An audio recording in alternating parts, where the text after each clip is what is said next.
Everyone laughed when I stepped up to the altar with my offering, a crushed bag of gas station hot chips. That was all I had. Altars had been appearing in other cities for 3 weeks. Fair Lake had treated them like disaster clips, rich entertainment, and one more thing. Poor people could not afford to fear. Crown Mall was supposed to be spectacle, not history.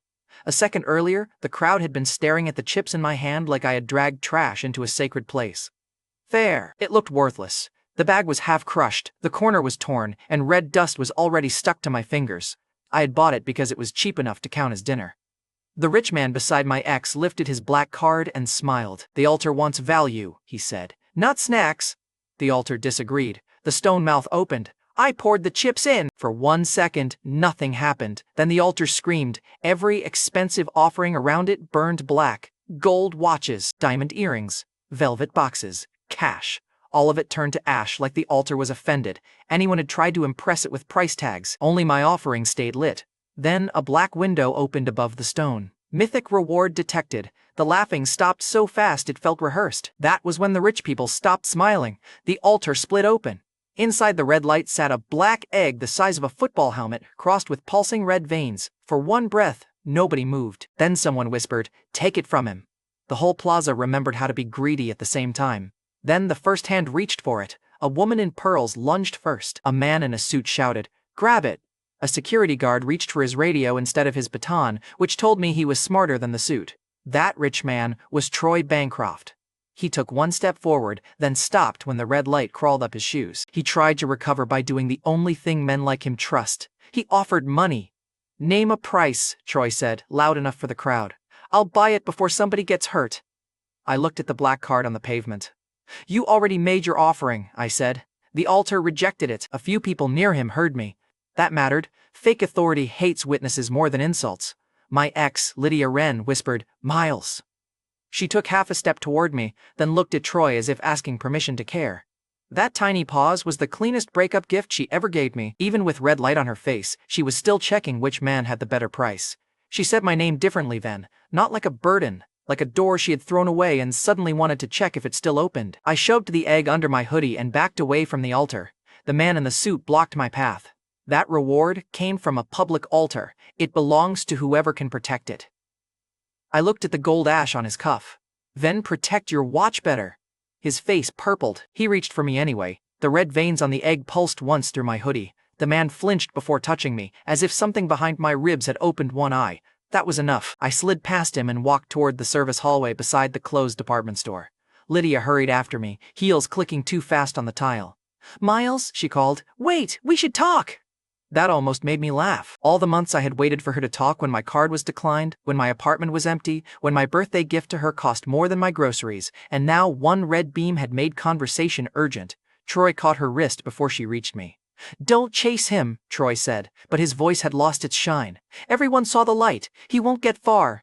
He said it to Lydia. He said it loud enough for me. And the worst part was that he was right. By the time I hit the service hallway, Crown Mall Plaza had turned into a trap with a roof. Phones were already pointed at every exit. People were shouting guesses. Some called me lucky, some called me a thief, some called the egg a public asset. I called them slow.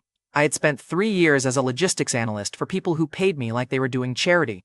I knew loading doors, delivery windows, camera blind spots, and which emergency exits had alarms nobody fixed because the mall owners were cheap. Old humiliation still had uses. I ducked behind a stacked row of folding tables, kicked open a side door, and dropped into the employee corridor. Behind me, a security guard shouted, "Sir, stop!" I did not stop. The egg shifted against my chest. For half a second I thought it was cracking. Instead, True Sight flickered over my own hands. Secondary Mythic compatibility reward unlocked. True Sight. Reads hidden alter demand, match resonance, reward grade, item effect, and limited consequence traces. Cost, attention, risk. Attention cuts both ways. Limitation, resonance is not an answer key. That last line bothered me more than the guard. The first half was tempting. I could see what alters wanted. I could see what rewards did. I could feel when trash was close to becoming a jackpot. Close was not exact. Wrong guesses could still get me killed. The second half meant something could see back. True Sight cut across the egg under my hoodie. Abyss Drake Egg. Grade, Mythic. Dormant Companion Seed. Requires blood, calamity essence, and repeated feeding before hatch. Bond status, unclaimed. High exposure risk while unhatched. Great! A mythic dragon egg against my ribs, and the first thing it wanted was something I did not have: blood. A door slammed behind me. Two men had entered the corridor from the plaza. They were not filming. They were not shouting. They walked with the ugly patience of men who thought fear was a negotiation tool. One of them held a pocket knife low by his thigh. I took the next corner before they could speak and shoved through a maintenance exit into the alley behind the mall. The afternoon air smelled like fried food, exhaust, and panic. A siren wailed somewhere east of the plaza. Then every phone in the alley screamed at once. Mine lit up in my hand. Federal Anomaly Response Office, emergency notice, red light event confirmed in Central Fair Lake City. Avoid contact with unknown reward holder. Report alter violence, reward theft, or abnormal biological objects. Unknown reward holder. RO had been a quiet federal office for the strange things polite news never named. The alter era had dragged them into daylight with everyone else. That was me. Abnormal biological object. That was the egg pressed against my ribs like a second heart. The two men from the corridor burst into the alley. The pocket knife man saw me, then saw the emergency alert on his own phone. Greed changed his face faster than fear. "Hand it over," he said. "You don't know what that thing is." "No, it liked my chips better than your life choices," I said. His partner looked past me toward the street. "Police are coming. Pharaoh too. We take it now or nobody gets it." That was the first honest thing I had heard all day. The red beam had not made me safe, it had made me visible. I grabbed the metal trash can lid, hurled it into the pocket knife man's knees, and ran when he cursed and folded. I did not win that fight. I bought 3 seconds, which was all broke men ever got unless they stole more. I sprinted through the alley, vaulted a delivery chain, and cut behind a row of restaurants. Behind me, someone shouted that I had gone south. I went north. By the time I reached my apartment building, the red beam had faded from the sky, but Fair Lake City had not stopped looking up. Every lobby screen I passed replayed the same shaky clip: red light, my hoodie, Lydia standing useless beside the Maybach. The captions were already fighting. Broke man blessed. Mall thief escapes. Mystery egg stolen. None of them wrote the correct headline. Man reads rule. Rich people hate it. My hands shook when I locked my door.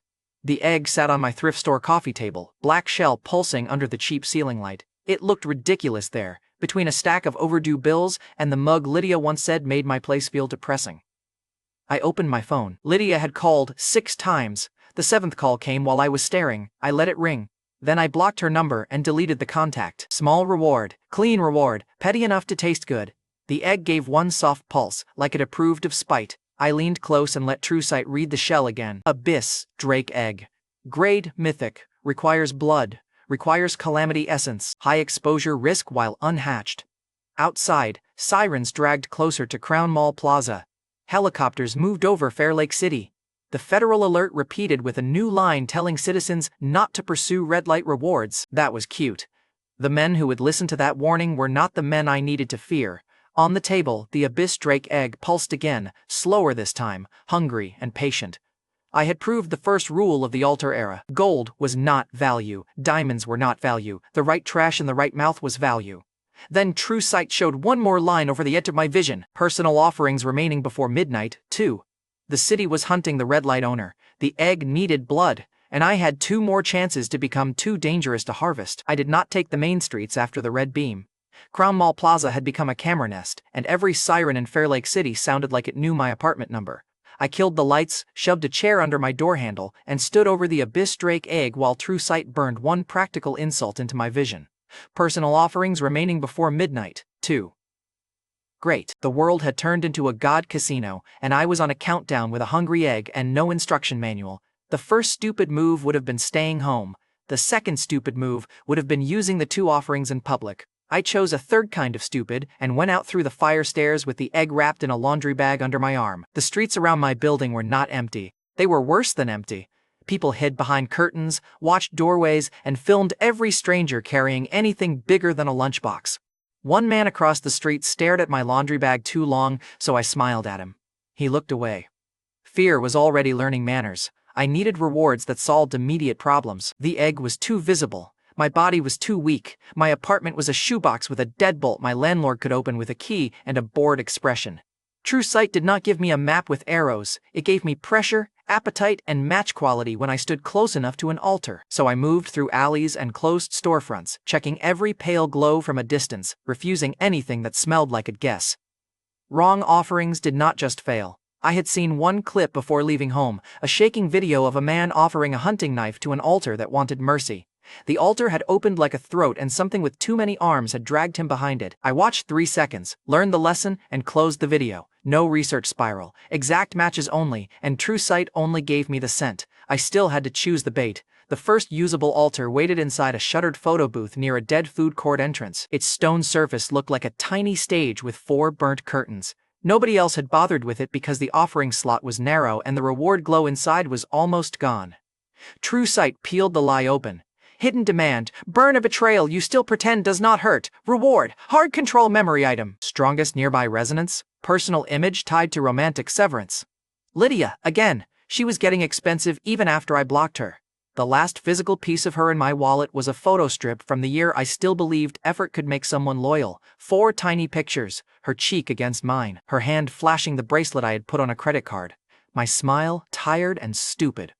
I held the strip over the altar. For a second, I hated that my hand hesitated. Then my phone buzzed with another blocked call notice. That fixed it. I lit the photo with a cheap lighter and dropped it into the slot. The stage altar inhaled the flame. The photo did not burn normally. Lydia's face blackened first. Mine stayed pale until the last second, then curled into ash and vanished. A narrow blue light snapped out. 3 paper tickets slid from the altar, old theater stubs with scorched edges and blank backs. TrueSight labeled them before I touched them. 4th act stub. Grade, epic. Effect, force one target within striking range to relive the emotional collapse they fear most for 3 seconds. Single use per stub. 3 seconds, most people would call that short. People who had been attacked knew 3 seconds was a fortune. I pocketed the 3 4th act stubs and left before the altar attracted another desperate gambler. 1 offering down, 1 real tool gained, 1 wound converted into ammunition. Personal offerings remaining before midnight. 1. Petty? Yes. Useful? Even better. The second altar took longer because I refused 3 tempting traps. A watch altar wanted the first breath of a newborn. A silver bowl wanted teeth from a living father. A cracked mirror wanted a face admired by more than 1,000 people. Fair Lake City had become honest about how ugly desire could be. Near midnight, I found the right altar in the basement of a closed used bookstore. The store gate had been twisted open by someone stronger than me, but whoever broke in had left after seeing dusty paperbacks instead of jewelry. Rich people never looked twice at cheap shelves. The altar sat between 2 collapsed bookcases, a smooth black cube with a mouth like a keyhole. Around it lay failed offerings, coins, rings, a broken tablet, a stack of cash still smoking at the edges. True sight sharpened. Hidden demand, a container of nothing that can still carry everything. Reward, private storage space. Strongest nearby resonance, empty container with meaning people pretended to understand. I almost laughed.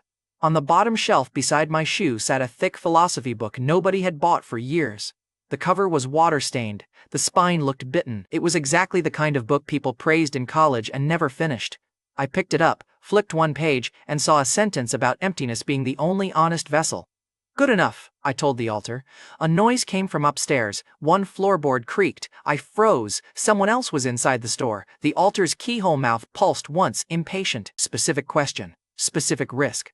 Offer now and maybe draw attention. Run now and waste my last chance before midnight. I shoved the philosophy book into the keyhole. The altar folded the book without tearing it. Pages vanished into darkness, 1 sheet at a time. The basement went silent, so silent I could hear whoever stood upstairs stop moving. Then gold light burst through the floorboards. Not red, not mythic, still loud enough to kill my anonymity. A black cube dropped into my palm, smaller than a dice box, cold enough to burn. True sight named it. Pocket vault. Grade, legendary. Effect, private dimensional storage bound to owner. Living beings restricted unless bonded or dormant. The abyss. Drake egg pulsed under my laundry bag as if insulted by the word dormant. I touched the cube to the egg. The egg disappeared. My arms finally went empty. A space opened in my awareness, dark and precise, holding the egg where no landlord, thief, camera, or greedy ex could reach it. I added the 2 unused 4th act stubs, the lighter, and the hot chip wrapper because I was sentimental about profitable garbage. Personal offerings remaining before midnight, 0. Then the man upstairs came down. He did not hurry. That was the first warning. He wore a rain jacket though. The night was dry, gloves though the basement was warm, and a hardware store hatchet hung loose in his right hand. His eyes went straight to my empty hands, then to the gold light still leaking from the altar. A cracked ring on his thumb gave 1 dull brown pulse. The shelf beside him bent inward, not from his hand touching it, but from pressure rolling off him. He was not guessing at violence, he had already bought some. Red light at the plaza, the man said. Gold light here, you're either lucky or stupid. I stepped away from the altar. People keep offering me those options. He smiled. Hand over the cube, kid. Whatever else you pulled today too, you saw me put it somewhere. I saw enough. The hunter came down the last step and swung the hatchet at my knee. No speech, no negotiation. Good. Clean predators wasted less time. I threw myself sideways, hit a bookcase, and pain flashed through my shoulder. The hatchet chewed into the shelf where my leg had been.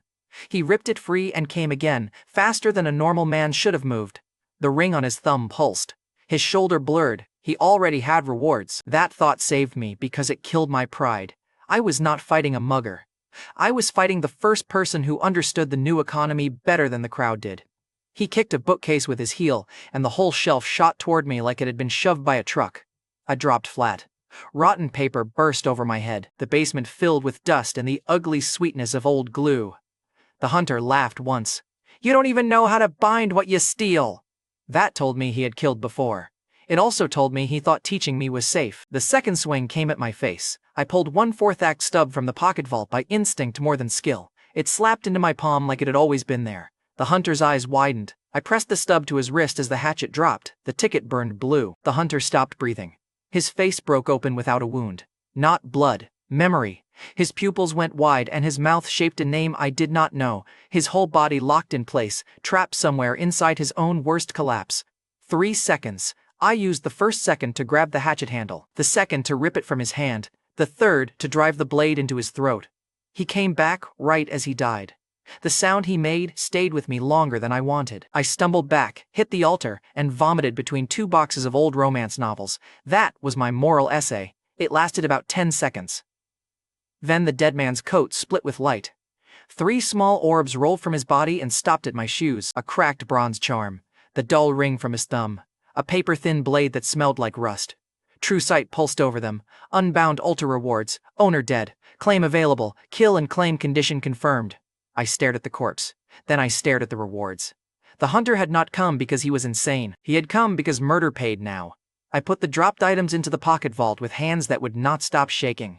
The storage space accepted them silently. No ceremony, no judgment, just inventory. The dull ring tried to crawl toward my wrist until the pocket vault swallowed it. That little movement made the rule uglier. Rewards did not care who earned them. They cared who held them after the previous owner stopped breathing. That made it worse. Upstairs, thunder rolled. I looked toward the stairwell. Gray rain began falling outside the broken storefront, hard and sudden, though the sky had been clear minutes earlier. Water slid under the door, touched the basement steps, and hissed. The altar dimmed. The dead hunter's blood thinned as if the floor were drinking it. I backed up. The gray rain reached the corpse. Skin, coat, hatchet wound, even the vomit beside the book boxes faded like bad video. The body did not dissolve. It was edited out. 1 blink there, 1 blink gone. The basement altar vanished next, leaving only dust and a circle of dry concrete where it had been. I did not understand the rain yet. At the time, I thought it only erased evidence. Only. That word would become funny later. For that night, it was enough. The rain had removed the corpse, the blood, the altar, and the proof that I had killed a man under a bookstore. It had also removed the lie that the altar era was a lottery. It was a food chain. People with rewards could be harvested. The rain cleaned the table afterward. I waited until the gray water stopped hissing, then climbed out through the back door with empty hands and a full pocket vault. The street smelled washed and wrong. No police tape, no federal trucks, no crowd, no corpse. Just me. 2 remaining 4th act stubs, a legendary storage space, 3 stolen rewards, and a mythic egg hidden where nobody could frisk it away. It should have made me feel untouchable. Instead, every dark window looked like an eye. If kill and claim was real, then the strongest people in Fair Lake City had every reason to stay quiet, hunt privately, and let fools keep posting happy altar videos. By dawn, I needed walls no landlord could open. I needed blood no grocery bag could provide. And I needed a place where the next body could disappear before someone else claimed my loot. By sunrise, the gray rain had washed the reward hunter out of the world, but it had not solved the egg's hunger. I tried the sane option first, a sealed bucket of butcher blood.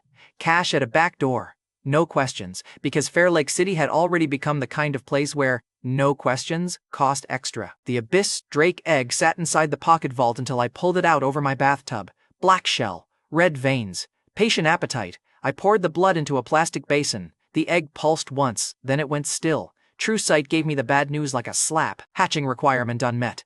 Ordinary blood, low value. Required scale, sustained supply. Required quality, calamity essence, or alter touched vitality. I stared at the bucket.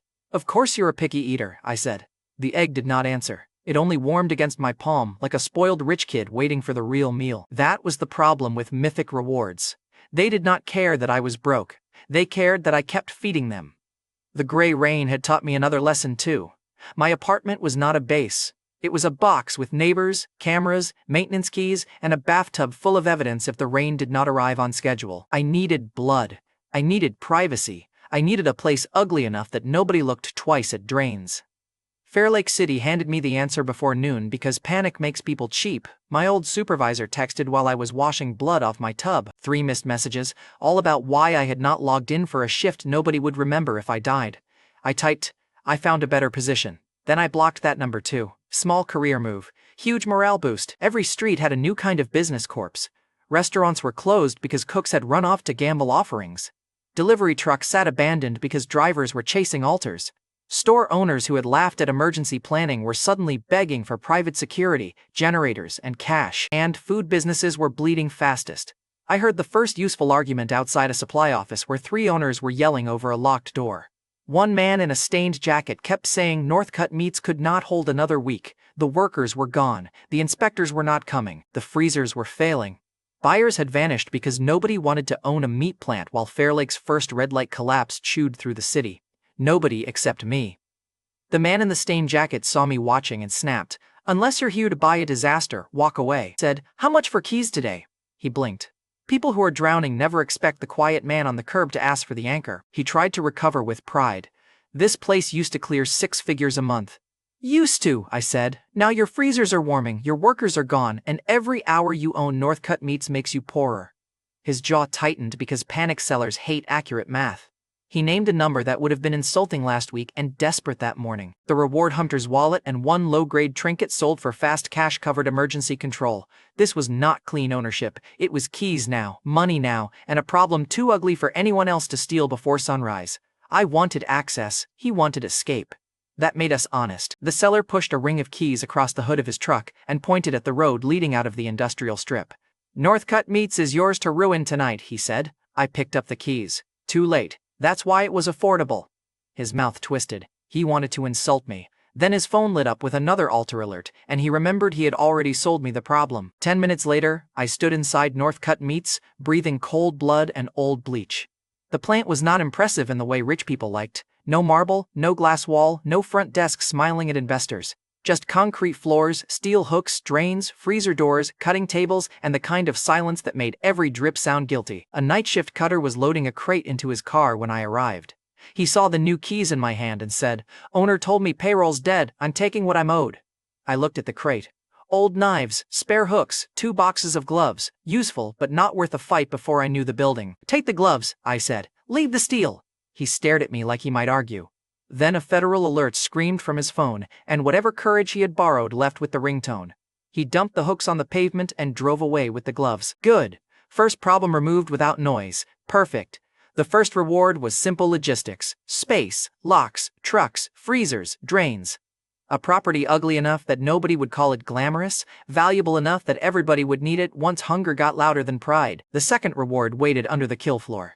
I found it because True Sight flickered every time I crossed the central drain. Not a full label, not at first. Just a red pulse under the concrete, like the building had a heartbeat. It had been hiding from every owner before me. I followed the pulse to a rusted freezer door behind hanging plastic strips. The seller had claimed that door led to dead storage. He had been half right. Behind it was a narrow stairwell that should not have fit inside the building. The air below smelled older than meat. Wet iron! Burnt sugar! Grave dirt! I pulled the hatchet from the pocket vault and went down. At the bottom sat an altar made of black-red stone, shaped like a crown forced into the floor. It had no public glow, no countdown crowd, no greedy hands piled around it. Thin red lines ran from the room's drains into its base, and every line beat slowly, waiting. True Sight opened so hard my eyes watered. Blood crown altar. Grade, permanent private altar. Function, converts discarded altar rewards into core blood. Limit, exempt from daily public offering count. Cost, refuses clean wealth. Feeds only on ugly leftovers. Preferred offering, unwanted rewards touched by death, fear, or failed desire. Public altars gave people 3 chances and then forced them back into the street. This thing sat under my floor and waited as long as I could feed it. That was not a reward, that was infrastructure. I read the lines twice. Then I laughed. Not because it was funny, because the seller thought he had dumped a failing meat plant on a desperate idiot and he had handed me a private god machine under a slaughterhouse. Crown Mall Plaza had given me 1 mythic egg. Northcut Meats gave me a way to grow every day without begging the public altars for permission. That was better than luxury. Luxury wanted witnesses. Power wanted a basement. I pulled the cracked bronze charm from the pocket vault. It was one of the reward hunter's leftovers. True Sight called it weak, temporary, and merely useless. The kind of trash a stronger hunter would throw away after looting a corpse. Exactly what the Blood Crown altar wanted. The crown-shaped altar opened without a sound. I dropped the charm in. Red teeth of light closed around it. The charm screamed like a mosquito in a flame. A glass bottle rose from the center of the altar, stoppered with black wax, filled with liquid so dark red it looked almost alive. Core blood, grade, body resource. Effect, permanent strengthening, accelerated recovery, vitality increase. Warning, pain, proportional to weakness. I looked at the warning. Then I looked at my hands, still scratched from the bookstore fight and still not strong enough to survive a second hunter without cheating. Fine, I said. Hurt me. I drank the bottle. The core blood hit my stomach like a furnace dropped down an elevator shaft. I did not fall gracefully. I hit the stone floor on one knee, bit my tongue, and tasted my own blood while every bone in my body tried to become a weapon at the same time. Heat crawled through my muscles. Old exhaustion burned off. The bruises from the hunter's shove tightened, flared, and vanished. For a few seconds, I hated the altar. Then I stood up. The hatchet in my hand felt lighter. The air felt slower. My heartbeat sounded too calm for what had just happened. I wrapped one hand around a hanging steel chain and pulled. The links groaned out of the ceiling bracket before I felt strain in my shoulder. Yesterday, that chain would have owned me. That morning, it became another object, learning manners in my own building. I dragged the blade across my palm. A shallow line opened, bright and red. Before I could curse, the cut squeezed itself shut, leaving only a warm itch and a smear of blood. Healing. Strength. Recovery. Not temporary. Mine. A hanging side of beef waited in the kill room upstairs, thick as a grown man and hooked through the spine. I walked to it because I needed proof that did not come from a glowing label. The seller had followed me back inside by then. He stood near the office door, pretending he had forgotten paperwork, really checking whether I had run screaming from the smell. He saw me square up to the hanging beef. "What are you doing?" he asked. "Inventory," I said. I punched it. The beef tore off the hook, flew across the room, slammed into a steel door, and left a red smear shaped like a bad decision. The seller's face went white. He looked at the broken hook, then at my hand, then at the keys he had given me. "I'm not asking," he said. "Smart," I told him. He backed out of Northcut Meats and did not ask for the keys back. That reaction was worth almost as much as the strength. The first person to see the new me chose silence without being threatened. Fear could be crude, but it was still a kind of security system. At the office door, the seller swallowed and held up one last form with shaking fingers. "Signature for emergency control." I signed where he pointed. No speech, no celebration. The paper was boring. The keys in my pocket were not. He left faster after that. I cleaned the visible mess, locked the office, and carried the Abyss Drake egg into the basement. The egg pulsed harder near the Blood Crown altar. The veins on its shell brightened, hungry enough to make the room feel crowded. I poured the bucket of ordinary blood into one of the drain channels. The altar drank it. The egg absorbed a little of the warmth and gave a small, irritated pulse. True Sight remained rude. Progress, negligible. I pointed at the shell. "You and I need to discuss budget." The egg answered by rolling half an inch toward the altar like it owned the building. Maybe it did. Northcut Meats had become 3 things in one morning: a failed business, a private altar room, and a dragon nursery with drains. That was a real win. It was also a bigger appetite. A single junk charm had made 1 bottle of core blood. 1 bottle had turned my body from prey into something that could break a steel hook. That meant every discarded reward in Fair Lake City was not garbage anymore. It was blood, strength, healing, time. People outside would keep chasing red beams and bragging about rare items. I needed the things they threw away. The problem was scale. I had Northcut Meats, the Blood Crown altar, 1 mythic egg, 2 fourth-act stubs, the pocket vault, a handful of weak rewards, and a body that had finally stopped feeling underpaid. I did not have a supply chain. I did not have enough blood. I did not have a way to buy unwanted rewards without putting my face in front of every hunter, federal agent, and altar addict in Fair Lake City. Above the plant, my phone buzzed with a fresh public alert. More altars had activated before the next reset. The city was telling citizens to report abnormal lights, reward theft, and unauthorized slaughter of altar creatures. Unauthorized. That word made me smile. The old world was already trying to write permits for a game it did not understand. Down in my basement, the Blood Crown altar opened its red teeth again, waiting for the next piece of trash. The Abyss Drake egg pulsed beside it, waiting for real blood. And somewhere beyond Northcutt Meats, rich gamblers, frightened workers, desperate parents, and quiet predators were all about to create the exact garbage I needed to become worse than lucky. The next morning, I woke up under Northcutt Meats with one problem that smelled worse than the kill floor. One junk charm had become one bottle of core blood. One bottle had made me strong enough to punch hanging beef off a steel hook. And then the Blood Crown altar opened its red teeth again like a spoiled king asking for breakfast. I had a private god machine under my floor, a mythic egg soaking beside it, and no steady trash to feed either one. That was the real supply problem. Blood was easy to find in a meat plant. Altar-touched blood was not. Dead hunters were not a business model unless I wanted every night to end with a body and a prayer that Gray Rain showed up on time. I needed repeatable fuel. So when the morning altar refresh hit Fair Lake City, I left Northcutt with my hood up, the pocket vault loaded, and my new body humming like a stolen engine. The city looked different after one night of miracles and murder. Yesterday, people crowded around altars like tourists at a street show. That morning, they stood farther back. Rich gamblers still brought watches and velvet boxes, but now they brought private security too.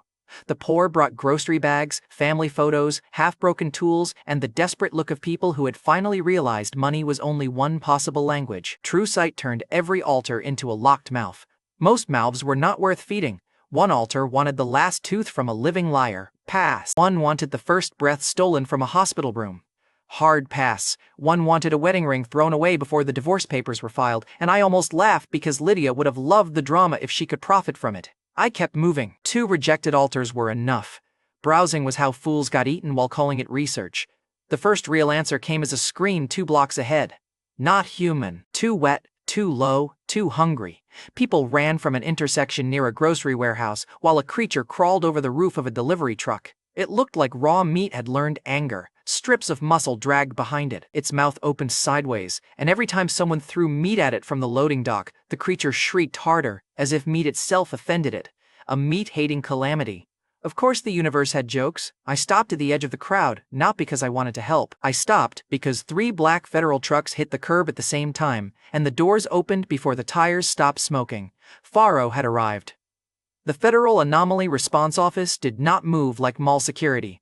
No shouting for citizens to calm down. No one asked the monster to cooperate. Shield carriers went first. 2 responders pinned the creature's arms with hooked cables. A third fired a white flare into its mouth. When the calamity reared back, a woman in a gray field jacket stepped through the spray of black blood and cut its head off with a blade of compressed light. They had been built for small nightmares before the public knew what to call them. Now they were trying to fight a citywide hunger with teams meant for alleys. The crowd cheered like they had just watched a sports highlight. I did not cheer. I counted. 5 responders, 4 tools, 2 distractions, 1 finisher. They were not stronger than mythic luck. They were stronger than lone idiots. That bothered me. My core blood body could break hooks and heal cuts. It could not make me 5 trained people with coordinated gear. If a team like that found my basement, I was not fighting one reward hunter in a used bookstore anymore. The woman in the gray jacket wiped black blood off her cheek with the back of her glove. A name strip on her chest read Agent Ivy Dalton. She looked across the crowd, not at everyone, at me. The cheers around me blurred down to breath and shoe noise. Agent Ivy Dalton tilted her head slightly, like she had heard a note nobody else could hear. One responder beside her asked, "Agent Dalton?" She did not take her eyes off the crowd. "There is another signal here." That line hit harder than the monster. I had not used an altar in front of her. I had not opened the pocket vault. The Abyss Drake egg was hidden. The Blood Crown altar was under concrete across town. And still she had almost smelled the wrongness on me. I stepped behind a panicked man with a grocery basket, let him block her line of sight, and walked away at ordinary speed. Running was confession. Staring back was ego. I had enough problems without flirting with federal attention. Behind me, Agent Ivy Dalton ordered the crowd back from the dead calamity. I kept my hands in my pockets and smiled at the ground. Official teams had coordination. I needed control. The altar that gave me the first half of the answer sat outside a closed charity store, half buried under winter coats people had dumped during the panic. It was small, narrow, and ugly, shaped like an old street match stand with frozen stone hands carved around the offering slot. Nobody else cared because its surface glow was thin and blue-white, weak-looking, my favorite kind. True sight opened, hidden demand, a flame given to the cold without bargaining, human value, irrelevant, match resonance, warmth without sale, flame touched by severance, reward trace, daily hope fuel. I pulled out the same cheap lighter I had used on Lydia's photo strip. The lighter had cost less than a fast food meal. It had burned a fake relationship into a fourth act stub. Now it was about to become something useful again. A woman nearby saw me holding it and said, "Honey, people are offering jewelry. That thing won't even get you a white glow." "Good," I said. "White glow is embarrassing." She moved away from me like poverty was contagious. I flicked the lighter once and held the flame to the frozen stone hands. The altar did not roar. It sighed. The carved hands closed around the flame gently, like it was the first warm thing they had touched in years. Blue-white light sank into the stone, then came back gold. A matchbox slid out. Plain cardboard, scuffed corners. A faded sun stamped on the front. True Sight labeled it before the crowd could decide whether to laugh. Hope Matchbox. Grade, epic. Effect, produces 5 hope matches daily. Each match carries clean despair to hope residue. Safe as offering fuel. The woman who had mocked the lighter stared at the gold glow. "For a lighter?" she whispered. I picked up the box. "No, for paying attention." I left before anyone could ask what it did. The Hope matchbox felt light in my palm all the way back to Northcutt, but the Blood Crown altar reacted before I even reached the last basement step. Red lines brightened along the floor. The crown-shaped mouth opened wide. It knew food when it smelled it. I struck the first hope match. The flame was tiny, the feeling inside it was not. For 1 second I heard every pathetic little bargain people make with life. One more paycheck, one more day, one more chance not to be discarded. Then the Blood Crown altar swallowed the match and turned the sound into red liquid. A glass bottle rose from the altar. Core blood, not a weak drop, a full safe bottle. I struck the second match. Another bottle. Third, fourth, fifth. By the time the last flame disappeared, 5 bottles of core blood stood in a row on the stone, dark red and stoppered with black wax. The matchbox rattled empty. Next refresh, dawn. I looked at the Hope matchbox. Then I looked at the Blood Crown altar. "You greedy little masterpiece," I said. The weak-looking matchbox had become 5 daily bottles of permanent growth. Rich gamblers were still fighting over red beams in public while I had just found passive income in a basement that smelled like old blood. That was the kind of disrespect I respected. I drank 1 bottle. Pain hit, but less than before. My body knew the route now. Heat poured through my ribs, shoulders, hands, and spine. The bruises left by the bookstore fight vanished completely. My lungs opened wider. The room sharpened. I stored 3 bottles in the pocket vault and set one beside the abyss drake egg. The egg pulsed once, tasted the bottle through the shell somehow, and gave me the supernatural equivalent of a bored blink. "Not good enough?" I asked. It rolled half an inch away from the bottle. Fine, the dragon wanted better blood. I wanted better manners. Neither of us was getting everything that morning. The Hope matchbox solved the body growth problem, not the hatching problem. I still needed combat control. Agent Ivy Dalton had almost sensed me while a dead calamity was cooling on asphalt. The next professional might not only sense me, the next one might swing. The answer waited in the 1 box I had taken from my apartment before abandoning it. Not money, not weapons. My father's old desk calendar. Daniel Keaton had marked everything in blocky black pen. Paydays, rent due dates, Thanksgiving, my mother Angela's birthday, my old school appointments, the day he planned to fix my bike, and the day he never came home to do it. I did not keep the calendar because it was valuable. I kept it because grief makes cowards of objects. You keep the paper so you do not have to admit the person is gone. That was the only reflection I allowed myself before turning it into fuel. The time altar was inside a dead watch kiosk near the transit station. Tiny stone clock hands circled its surface, stopping and jerking forward like an anxious heartbeat. True Sight read it cleanly. Hidden demand, a year honestly lost, marked by someone who tried to hold a family together.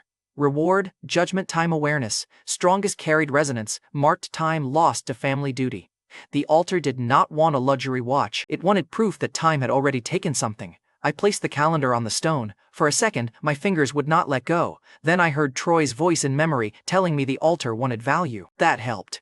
I let go. The calendar pages flipped by themselves. Rent, paycheck, birthday, hospital bill, Thanksgiving, missed dinner.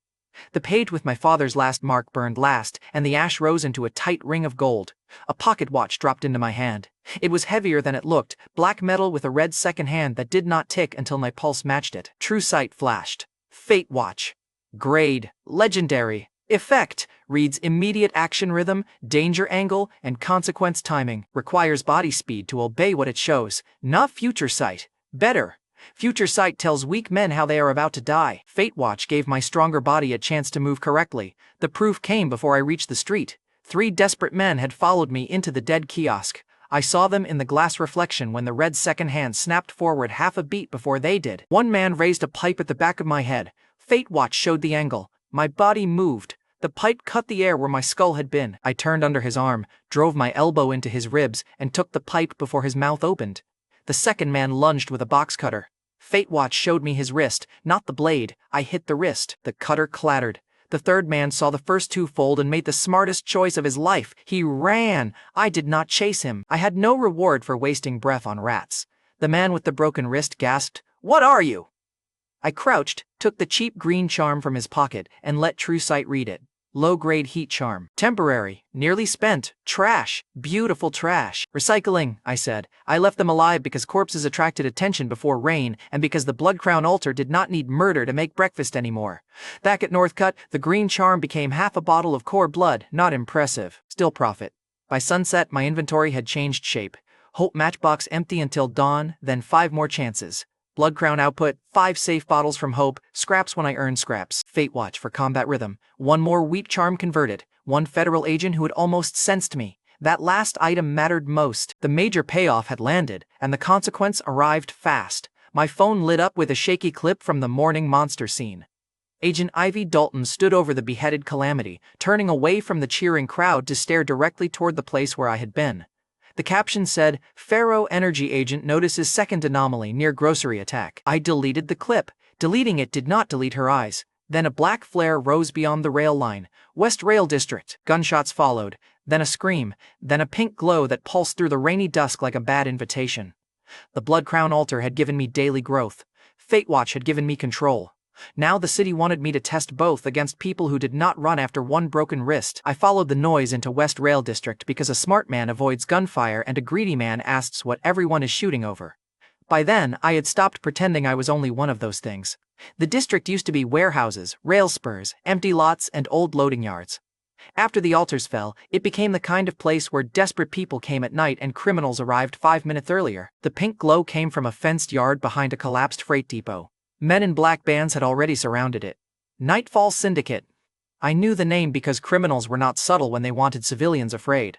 Someone had spray-painted the words on the gate in silver paint, and 2 men were laughing beneath it while a third dragged a wounded rival across gravel. At the center of the yard stood a pink altar shaped like a throne made from folded hands.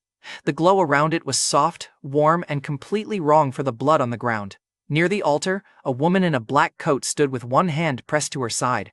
One of the thugs pointed a pistol at her and said, "Mara Sable, commander or not, you do not get the altar alone." That answered 3 questions at once. Her name, her status, and the fact that Nightfall Syndicate solved promotion disputes with guns. Mara Sable smiled at the men around her. Not warmly, more like a knife remembering it was still sharp. "You brought rivals into my yard," Mara said, "and every man close enough heard her, so I brought something hungry." She cut her palm on a broken rail spike and threw her blood at the blackened offering slot beside the pink altar. True Sight caught 1 line before the slot closed. Wrong altar. Wrong blood. Calamity release accepted. I had just enough time to step behind a rusted loader. The ground split. Something black climbed out on 6 arms and no face, all wet ribs and hooked fingers. It hit the first Nightfall thud before he finished swearing. The man folded backward with a sound like snapped plywood. The rival gang opened fire. The Calamity ate bullets like seasoning. Then, it ate the rival gang. Mara did not run. She watched her own people die with the calm of a woman counting expenses. That was the moment I stopped wondering whether she was a victim. She had released the thing knowing it would kill everyone near it. Her men, their rivals, strangers, anyone slow enough to become a wall between her and the altar? One of her own thugs crawled toward her with his leg bent the wrong way. "Boss," he choked. "Help me." Mara looked down at him. For a second, I thought she might at least kick him out of the Calamity's path. Instead, she grabbed the back of his collar, sliced his palm open with a small black knife, and smeared his blood across the gravel in a curved line. The Calamity turned toward that blood immediately. The wounded thug understood before it reached him. "Mara, no!" he said. She let him go. The Calamity dragged him screaming into the dark under its ribs. Mara used the time to step closer to the pink altar. That was the kind of villain I liked dealing with early. No speeches about loyalty, no fake sisterhood, just a predator in a nice coat teaching everyone exactly what she was. I hated waste, I respected efficiency, and I wanted the altar. Fate Watch clicked inside my head before I moved. The red second hand showed the Calamity's reach, Mara's pistol angle, the gap between two fallen crates, and the 3 steps where I could cross without being turned into meat confetti. I crossed. Mara saw me halfway through. Her eyes narrowed, not scared yet. "Interested." "Wrong yard," she called. "Wrong monster," I said. The Calamity swung one hooked arm toward me. Fate Watch showed the elbow before the claw. I ducked under the strike, drove the stolen pipe from the kiosk into its joint, and felt black muscle tear. It screamed. Good. If it screamed, it could suffer. Mara fired at my back. Fate Watch snapped the bullet line across my vision. I twisted. The shot cut my sleeve instead of my spine. I turned and looked at her. That was the first time Mara's smile changed. Not fear. Calculation. "Who are you?" she asked. "Busy." I kicked a fallen pistol under the loader where nobody could grab it and rushed her. Mara moved like someone who had survived better ambushes than mine. She threw a knife low at my thigh, then followed with the pistol aimed at my face. Fate Watch gave me both angles, but my body could not fully obey both at once. The knife opened my leg. Core blood burned the cut half shut before my foot hit the ground again. Mara saw that. Her calculation turned colder. I caught her wrist before she fired the second shot and slammed her arm against the altar's stone base. Bone cracked. The gun fell. For one clean second, I had her. Then her body burst into blood mist. Not smoke, not a trick of the rain. Blood. It sprayed through my fingers, hot and fine, then gathered 10 yards away behind the broken freight car. Mara reformed on one knee, pale now, her broken wrist hanging wrong. True sight flickered too late to stop it. Temporary escape art. Blood medium. Heavy cost. Mara looked at me from across the yard. Fear showed in her face. She did not beg. She did not threaten. She did something more annoying. She escaped. The blood mist ripped backward through a drainage grate and vanished under the rail line. I could have chased. The Calamity chose that moment to grab my shoulder. Bad timing for me. Worse timing for it. Its claws punched through my jacket and found skin. Core blood sealed the first tear, but the second went deeper. Pain flashed white down my arm. Fate Watch showed me 3 clean exits, and every one of them left the egg's dinner behind. I picked the ugly 4th option. I stepped into the grip instead of away from it and jammed my thumb into a soft seam under the creature's wrist. It was not a vital point, it was a question. The Calamity answered by loosening one claw. Enough. I jammed the pipe through one of its arm joints and let Fate Watch show the rhythm of its weight. It pulled. I stepped with it instead of against it, ripped the pipe sideways, and tore the joint open. Black blood splashed across my chest. The abyss strake egg pulsed inside the pocket vault. Hard. Hungry. Fine, I said. Dinner first. I dropped the egg onto the gravel in its obsidian shell, just as the Calamity lunged again. The egg did not hatch. It drank. Every line of black blood on the ground twisted toward it. Blood from the Calamity. Blood from Nightfall thugs. Blood from rivals. Blood from Mara's escape trail, what little of it had not burned away. The shell veins brightened. The Calamity froze for half a second, offended that something smaller had become the center of appetite. I used that half second to climb onto the loader, jump down with both hands around the pipe, and drive it through the smooth blank place where its face should have been. The pipe broke. The Calamity did too. It collapsed into wet black ribbons that crawled toward the egg instead of away from it. The shell drank until the yard smelled less like blood and more like hot iron. True sight flashed over the egg. Hatching progress, meaningful increase. Calamity blood accepted. Trait absorption incomplete. The egg gave a pleased pulse. Do not get smug, I told it. You still look like a cursed football. The pink altar brightened behind me. Right. The actual prize. Most of the men in the yard were dead, running or pretending very hard to be dead. The ones still breathing watched me with the kind of attention people reserve for fires, loaded guns, and unpaid debt collectors. One Nightfall thug crawled backward on his elbows and said, "Mara will remember your face." I looked down at him. She can remember the part where she ran. His mouth closed. Reaction with value. Fear saved time. I stepped to the pink altar and let True Sight read it. Hidden demand, sensation strong enough to wake a bored pleasure queen. Human value, jewelry, cash, and flattery rejected. Best match nearby. Extra strength menthol rub, burning cold, body shock. Reward trace, wish avatar. I stared at the text. Then I stared at the first aid pouch I had taken from Northcutt. Inside was a jar of extra-strength menthol rub, used by workers who lifted too much meat and lied about their backs. It smelled like winter violence and bad decisions. I laughed once, not because I was mature, because the altar era had just asked me to seduce a pleasure queen with muscle rub. I opened the jar. The wounded Nightfall thug whispered, "Is he serious?" "Very," I said. I scooped out a thick shine of menthol rub and slapped it into the altar's offering bowl. The pink glow flared. Warm air rolled through the yard. The blood smell vanished under sweetness and cold fire. A woman's shape formed above the altar, tall, beautiful, and unreal, with long hair made of pink light and eyes that looked like they had watched kingdoms embarrass themselves for fun. The surviving thugs stared like their brains had left their skulls. Even I had to admit the reward knew its target audience. TrueSight labeled the forming figure. Wish avatar. Bond potential, unstable. Compatibility, high stimulation match. I crossed my arms, finally. A reward with manners. The abyss drake egg launched itself off the gravel like a cannonball. It hit the pink avatar in the chest. The avatar opened her mouth in perfect royal outrage. Then the egg ate her. No ceremony, no romance. No thank you. The pink light vanished into the shell in one greedy gulp. The yard went silent. I stared at the egg. The egg pulsed. TrueSight updated. Hatching progress, major surge. Trait mark acquired, hardtail pattern, future companion influence, altered. A tiny red-pink mark curled across the shell like the suggestion of a tail ending in a heart. I pointed at it. "You owe me a wife." The egg pulsed again, completely unashamed. That was the ugliest part. It had my greed and none of my bills. The avatar's last pink spark did not disappear completely. It sank into the shell and curled under the surface, chasing the red veins in a slow circle. For 1 second, the egg looked less like a monster seed and more like something with personality. That made it worse. Weapons were simple. Pets were expensive. Mythic, unborn dragon companions with taste for beautiful rewards were going to ruin my budget and my dignity at the same time. I still stored it carefully. I was greedy, not stupid. The surviving Nightfall thug made a strangled sound that might have been laughter or trauma. I decided not to kill him for it. Let him crawl back and tell Mara Sable that a stranger had wounded her, killed her released Calamity, stole the pink altar reward, and then got robbed by his own egg. Humiliation traveled faster when enemies delivered it for free. I put the egg back into the pocket vault. The heart-tail mark stayed visible in my awareness, pulsing beside the hatching progress. The main payoff had landed before the next problem did. The egg was no longer just hungry, it was developing traits. The future thing inside that shell had eaten blood, calamity essence, and a pleasure queen avatar like a spoiled heir cleaning a buffet. Then gray rain began to fall. It hissed on the black blood. The pink altar flickered.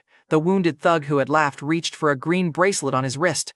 A faint shield started to form around him. Then the gray rain touched the bracelet. The shield died. His face went empty with panic. My body did not weaken. Core blood still burned warm in my muscles. Fate watch still ticked in my pulse. The blood crown growth was permanent. The bracelet's borrowed trick was not. My phone buzzed once. A public post flashed across the emergency feed before vanishing. Temporary reward powers fail in gray rain. Do not go outside if your strength is borrowed. Deleted. Too late. I had seen enough. At the time, I did not know every limit of the rain. I knew the one that mattered. Mara Sable had escaped by blood mist. Blood mist was a temporary trick with a cost. And if gray rain could turn borrowed shields into wet jewelry, then the woman who had slipped through my fingers was not immortal. She was weather-dependent. I stood in the yard while the rain erased blood, bodies, and the pink altar's glow. The dead men vanished first. Then the calamity ribbons, then the footprints. The surviving thug crawled through the gate before the rain could decide whether witnesses counted as stains. I let him go. Some messages were better delivered, terrified. By dawn, Nightfall Syndicate would know Mara had lost men, blood, and face in her own yard. FARO would see another abnormal fight erased by gray rain, and I would be hunting on nights when borrowed power turned off. The city thought gray rain was cleanup. For me, it had just become hunting weather. If rain shut down borrowed power, then rainy nights belonged to me. That was the thought that pulled me back into the streets before the gray clouds had finished choking Fair Lake City. Not courage, not justice, math. Mara Sable had escaped me because her blood mist was faster than my hands. The wounded Nightfall thug's shield had died the moment gray rain touched it. My core blood body stayed warm. Fate Watch stayed awake. The pocket vault stayed open in my mind. Permanent strength survived the rain. Borrowed tricks got washed, so I went hunting. The first proof came before the bridge. 2 black band collectors had cornered a delivery driver under a gas station awning. One collector held a little red charm between his fingers and kept telling the driver to hand over his reward pouch. "Rain does not touch us," the collector said. That was a brave sentence from a man standing 6 inches from water. He crushed the charm. A red smoke blade formed in his hand for half a second, then gray rain blew sideways under the awning and touched it. The blade died. The collector stared at his empty fist. The driver stared too. I stepped behind the collector and broke his wrist against the pump guard. His partner turned, reached for a green flash charm, and watched that one sputter out before it left his palm. Fate Watch showed me his knee. Core blood supplied the rest. Both men hit the wet concrete. The delivery driver whispered, "Are you Faro?" "Worse for them," I said. I took the dead red charm and the sputtered green one. Low grade, temporary, nearly ruined by rain. Perfect blood-crowned scraps if they survived the pocket vault. The driver ran without asking my name. Good. Names were expensive. I did not find Mara. What I found was worse for my sleep and better for my inventory. Under a rail bridge at the edge of West Rail District, 2 altars faced each other across a flooded service road. The left altar glowed black-red behind a carving of a proud bird with broken wings. The right altar sat cracked down the middle, its stone surface shaped like a kneeling figure with one hand on a buried blade. No crowd, no police, no nightfall muscle. Just gray rain, 2 hungry altars, and the feeling that the street was waiting for someone stupid enough to read the script. I was available. True Sight opened over the left altar first. Hidden demand: a chosen phoenix must cut away the broken air before his return.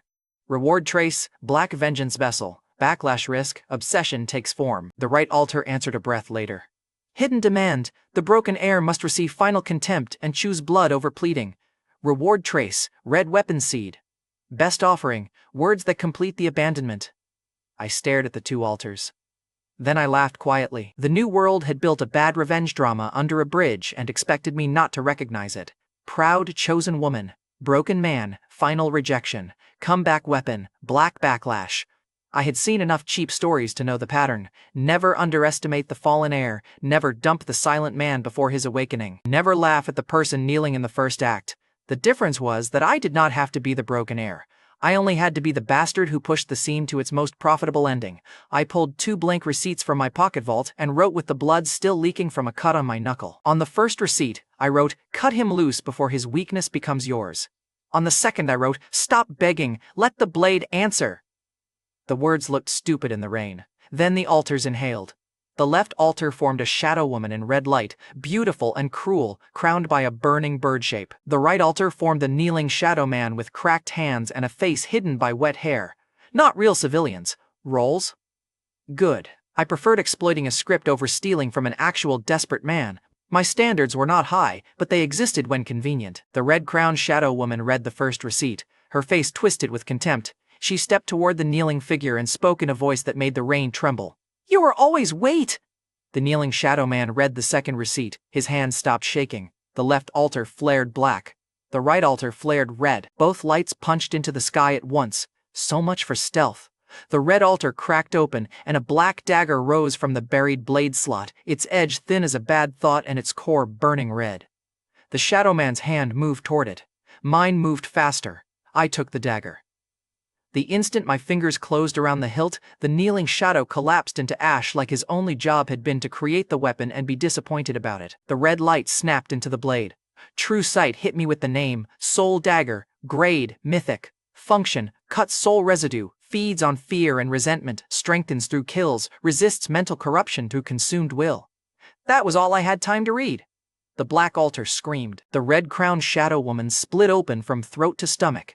Something crawled out of her, taller than the bridge, wearing her face like a mask and her contempt like skin. A vengeance wraith. It looked at the empty hand where the dagger should have gone. Then it looked at me.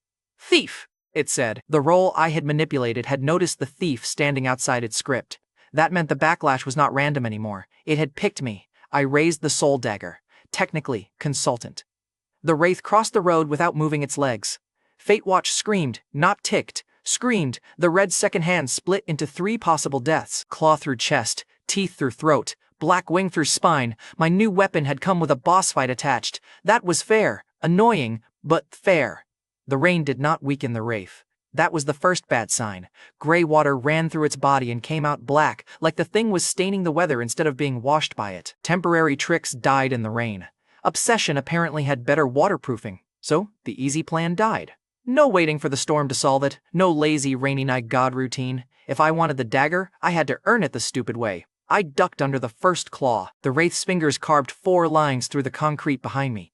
I slashed its arm with the soul dagger. The blade passed through black flesh and dragged out a trail of pale sparks. The wraith recoiled. It could be hurt. Then it smiled. The sparks twisted into whispers. Lydia's voice.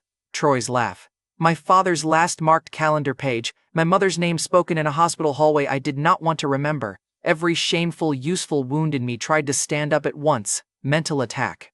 That explained why the dagger mattered. The wraith was not trying to kill my body first, it was trying to make my mind kneel. I bit my tongue until I tasted blood and drove core blood heat through my chest. Wrong altar, I said through my teeth. I already burned my begging phase. I lunged.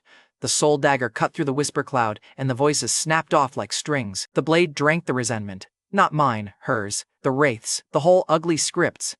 For one breath, I felt the dagger become heavier and sharper at the same time. Then the wraith hit me with the bridge. Not literally the whole bridge. It ripped a chunk of concrete railing loose with one wing and hurled it into my ribs. Fate Watch warned me half a beat early. My body moved, but not enough. The concrete clipped my side and threw me into the flooded road. Something cracked. Core blood burned immediately, but healing pain is still pain. My breath left like it had received better job offers. The wraith drifted above me. Mortal, it said, you stirred a tragedy and thought you owned the ending. I coughed blood into the rain. No, I said, I thought the ending might be sharp. It drove a claw down. I rolled, pulled 1/4 act stub from the pocket vault, and slapped it against the wraith's wrist. The blue ticket burned in the gray rain. For a second I was terrified the rain would wash the ticket dead too. It did not.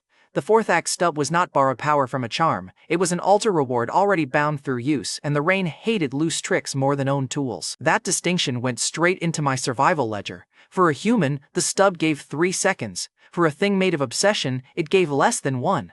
But less than 1 was not nothing. The wraith froze with its claw, an inch from my face. Its stolen eyes widened, the red-crowned woman's contempt cracked, and behind it flashed the broken moment that had made the wraith possible, a role abandoning another role and realizing too late that cruelty had become a cage. I did not admire the tragedy, I stabbed it. The soul dagger went through the wraith's palm, up the arm, and into the center of its chest. The blade did not meet bone, it met a knot of black light wrapped around a red spark. Fate Watch showed the timing. Twist now, or die. I twisted. The wraith screamed so hard every puddle under the bridge jumped. Black light rushed into the dagger. The red spark fought, flickered, then snapped into the blade too. The wraith's face changed from the crowned woman's pride to something younger, uglier, and scared. Then the soul dagger ate it.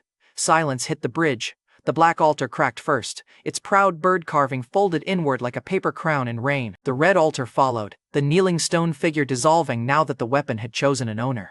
I lay in the flooded road with broken ribs knitting themselves together and a mythic dagger buzzing in my hand like it had enjoyed the meal. True sight updated, soul dagger bound, growth path active, consumed will, wraith fragment, mental resistance, awakened. I laughed once then regretted it because my ribs complained. Power was power. I had stirred the pot because the pot had a mythic blade at the bottom. That did not make the wraith's claw marks feel philosophical, it made them expensive. I forced myself up and leaned against the bridge wall while gray rain erased black residue from the road. The soul dagger slid into the pocket vault, but even hidden, I could feel it there, waiting. Hungry in a cleaner, colder way than the egg, the abyss drake egg pulsed from the vault too, annoyed that the dagger had eaten something before it could. Do not start, I muttered. The egg pulsed again. My inventory had become a family argument made of monsters. Then tires hissed through rain at the far end of the service road. I turned my hood down and stepped into the shadow under the bridge. 2 vehicles stopped beyond the broken guardrail. Federal lights, no siren. Faro had learned not to announce every arrival after gray rain started eating their proof. On the opposite side, 3 figures in dark coats slipped between the rail cars, black bands on their arms. Nightfall Syndicate scouts? Both groups had come for the same impossible red-black light. Neither saw my face clearly. That mattered. Agent Ivy Dalton had almost sensed me in daylight. Mara Sable had seen enough of me to be afraid. Nightfall had a terrified witness crawling back from the pink altar yard. And now Pharaoh and Nightfall were standing on opposite ends of a bridge where I had just stolen a mythic weapon from a revenge script. The red and black lights were gone, but the consequence stayed. A Pharaoh responder swept a sensor across the road and said, "Residual signal, same category as the plaza." One of the Nightfall scouts heard that and froze. I watched from the shadow with one hand over my cracked ribs and the other near the pocket vault. The smart move was leaving. The greedy move was listening longer. For once, I chose smart. I slipped into the drainage path before either side reached the broken altars. The gray rain covered my tracks, but it did not cover the pattern anymore. Hot chips, gold cube, blood crown, pink altar, red and black bridge. Too many impossible events had started orbiting the same unknown man. By the time I reached Northcut Meats, the soul dagger was bound. My ribs were mostly healed, and one fourth act stub was gone. I had gained the weapon I needed for things that attacked the mind, fed on fear, or refused to stay flesh. The soul dagger was mine. The search tightened because of it. Pharaoh was no longer chasing a rumor from Crown Mall Plaza. Nightfall was no longer hunting, only a stranger who embarrassed Mara Sable. Both sides had watched the city light up red and black over the same district, in the same rain, after the same trail of dead altars. I locked the Northcut basement behind me and set the soul dagger on the blood crown altar's edge. The altar did not eat it. It bowed its red teeth slightly, like even the private god machine knew the dagger was not trash. The soul dagger felt less like a trick and more like an answer. Outside, gray rain tapped on the roof. Inside, the egg pulsed, the dagger hummed, the blood crown waited, and Fair Lake City kept narrowing its search for the man who made rich offerings look stupid and dangerous lights appear in the wrong places. The next people to circle me would not be random hunters. They would come with uniforms, black bands, borrowed luck, and old grudges. By sunset, Crown Mall Plaza had learned to fear bright lights. That did not stop desperate people from lining up in front of the altars anyway. I came back with my hood up, the soul dagger hidden in the pocket vault, and one hand still sore from the wraith fight under the bridge. Pharaoh vans rolled past the plaza twice without sirens. Nightfall syndicate men watched from the food court entrance with black bands around their sleeves. Nightfall had not been born from altars. It had been selling debt, fear, and dirty loyalty for years. The new world only gave it a holier cash register. Both sides were searching for the same unknown red light owner. Neither one expected him to be buying cheap noodles 20 feet away. The plaza looked uglier than it had on the day my hot chips embarrassed every rich gambler in Fair Lake City. People had stopped laughing at poor offerings. Now, they laughed at poor people. A man in a winter coat stood in front of a small green altar with a hospital bracelet on his wrist and a gold wedding ring in his palm. Two Nightfall thugs flanked him like casino staff. One thug said, "Slot fee first!" The man looked at the ring. "This is all I have." "Then it better pull something good," the thug said. The man fed the ring to the altar. Green light flickered, coughed, and spat out a cracked charm no bigger than a tooth. The man grabbed it like it was medicine. The thug took it from him before his fingers closed. "How's cut?" the thug said. The man begged loud enough for half the plaza to hear. "My wife is in Fair Lake General Hospital. Please, just let me keep it." The second thug shoved him to the pavement. "You paid to pull the slot. You did not pay to keep the machine." That was Nightfall's business model in one sentence. They found people with no choices, gave them one more awful choice, then charged rent on the miracle. I was deciding whether the two thugs were worth a public problem when a black Maybach rolled up to the curb. Old grudges have terrible timing. Troy Bancroft stepped out first in a clean coat, polished shoes, and the same rich boy expression he wore the day he tried to buy my dragon egg like it was a watch. Lydia Wren followed him, all red lipstick, high heels, and fake calm. Then she saw me. Her face changed before she fixed it. That tiny crack was almost worth the trip by itself. "Miles?" Lydia said loudly. The nearest crowd turned because her voice still knew how to find an audience. Troy looked at me, then at my plain jacket, then at the food tray in my hand. "You came back to the plaza?" Troy asked. "That is either brave or pathetic." I took one bite of noodles. Lydia's smile tightened. "Still pretending you were above me?" "No," I said. "I am eating." That got a few short laughs from people who did not know if they were allowed to laugh yet. Lydia hated that. She had always hated losing control of a room more than losing a person. She lifted one hand. 4 private guards stepped out from behind the Maybach. 2 of them wore Nightfall black bands under their coat cuffs. Borrowed men. Borrowed danger. Borrowed confidence. Troy noticed me looking and smiled. "The city changed, Miles. Some people adapted." "You rented bracelets from criminals," I said. "Inspirational." Lydia walked closer. A faint green shimmer crawled over the charm at her throat, the kind of cheap luck glow that made normal men miss a step or say the wrong thing. It slid over me and failed to find a place to bite. Core blood burned under my skin. The soul dagger hummed in the pocket vault like it wanted permission. I did not give it any. Lydia was not worth Mythic steel, not yet. Lydia stopped close enough that I could smell expensive perfume and panic covered with sugar. "I heard you had a good day with one altar," she said, so the crowd could hear. "Do not mistake that for becoming someone." Troy pulled a thick cash envelope from his coat and held it between two fingers. Lydia pointed one red heel toward the ground in front of me. "Kneel," she said. "Kiss my shoe, tell everyone you were lucky and sorry, then I will give you enough money to stop embarrassing yourself." The plaza went quiet in a hungry way. People had seen alters eat gold, monsters crawl out of alleys, and federal agents sweep streets with sensors. None of that killed the old human appetite for watching someone get humiliated. Lydia knew that appetite. She had fed it with my name for months. Troy lifted the envelope higher. "Come on, it is more money than you made in a year." I looked at the cash, then I looked at Lydia's shoe, then I handed my noodles to the ruined man from the green altar. "Hold this," I told him. The man blinked at me. "What? Hold the noodles!" He took the tray with both hands. Lydia laughed once. "You are really making this dramatic?" I moved. The slap landed before her guards finished raising their arms. It was not elegant, it was not symbolic, it was the clean, ugly sound of 3 months of rent money, fake emergencies, designer bags, pity smiles, and public cruelty getting paid back with interest. Lydia hit the pavement on her side. Her heel snapped off and bounced under Troy's Maybach. The cash envelope burst in Troy's hand. Bills scattered across the plaza like his dignity had found smaller bodies and tried to escape. For 1 second, nobody moved. Then Lydia touched her cheek and stared at the red on her fingers. "You hit me," she whispered. "I took my noodles back from the ruined man. I improved the offer," I said. "You keep the cash. I keep my mouth clean." The first guard swung a baton at my head. Fate watch ticked. I stepped inside the swing, caught the guard's wrist, and drove my elbow into his ribs. Core blood made the sound heavier than it should have been. He folded and slid across the pavement until he hit the green altar steps. The second guard grabbed for my throat. I grabbed his belt and collar, lifted him off his feet, and threw him into the third guard. They crashed through a plastic display of bottled drinks. Soda exploded over nightfall black bands. The fourth guard was smarter. He pulled a thin green charm from his sleeve and crushed it. Wind snapped around him. His body blurred forward, knife aimed at my stomach. Borrowed speed. Temporary charm. The plaza saw a streak. I saw a late payment. Fate watch showed his path. My left hand caught his knife wrist. My right hand slapped the side of his face so hard his borrowed wind died mid-step. He spun once, hit the pavement, and stayed there with his cheek pressed against a $5 bill.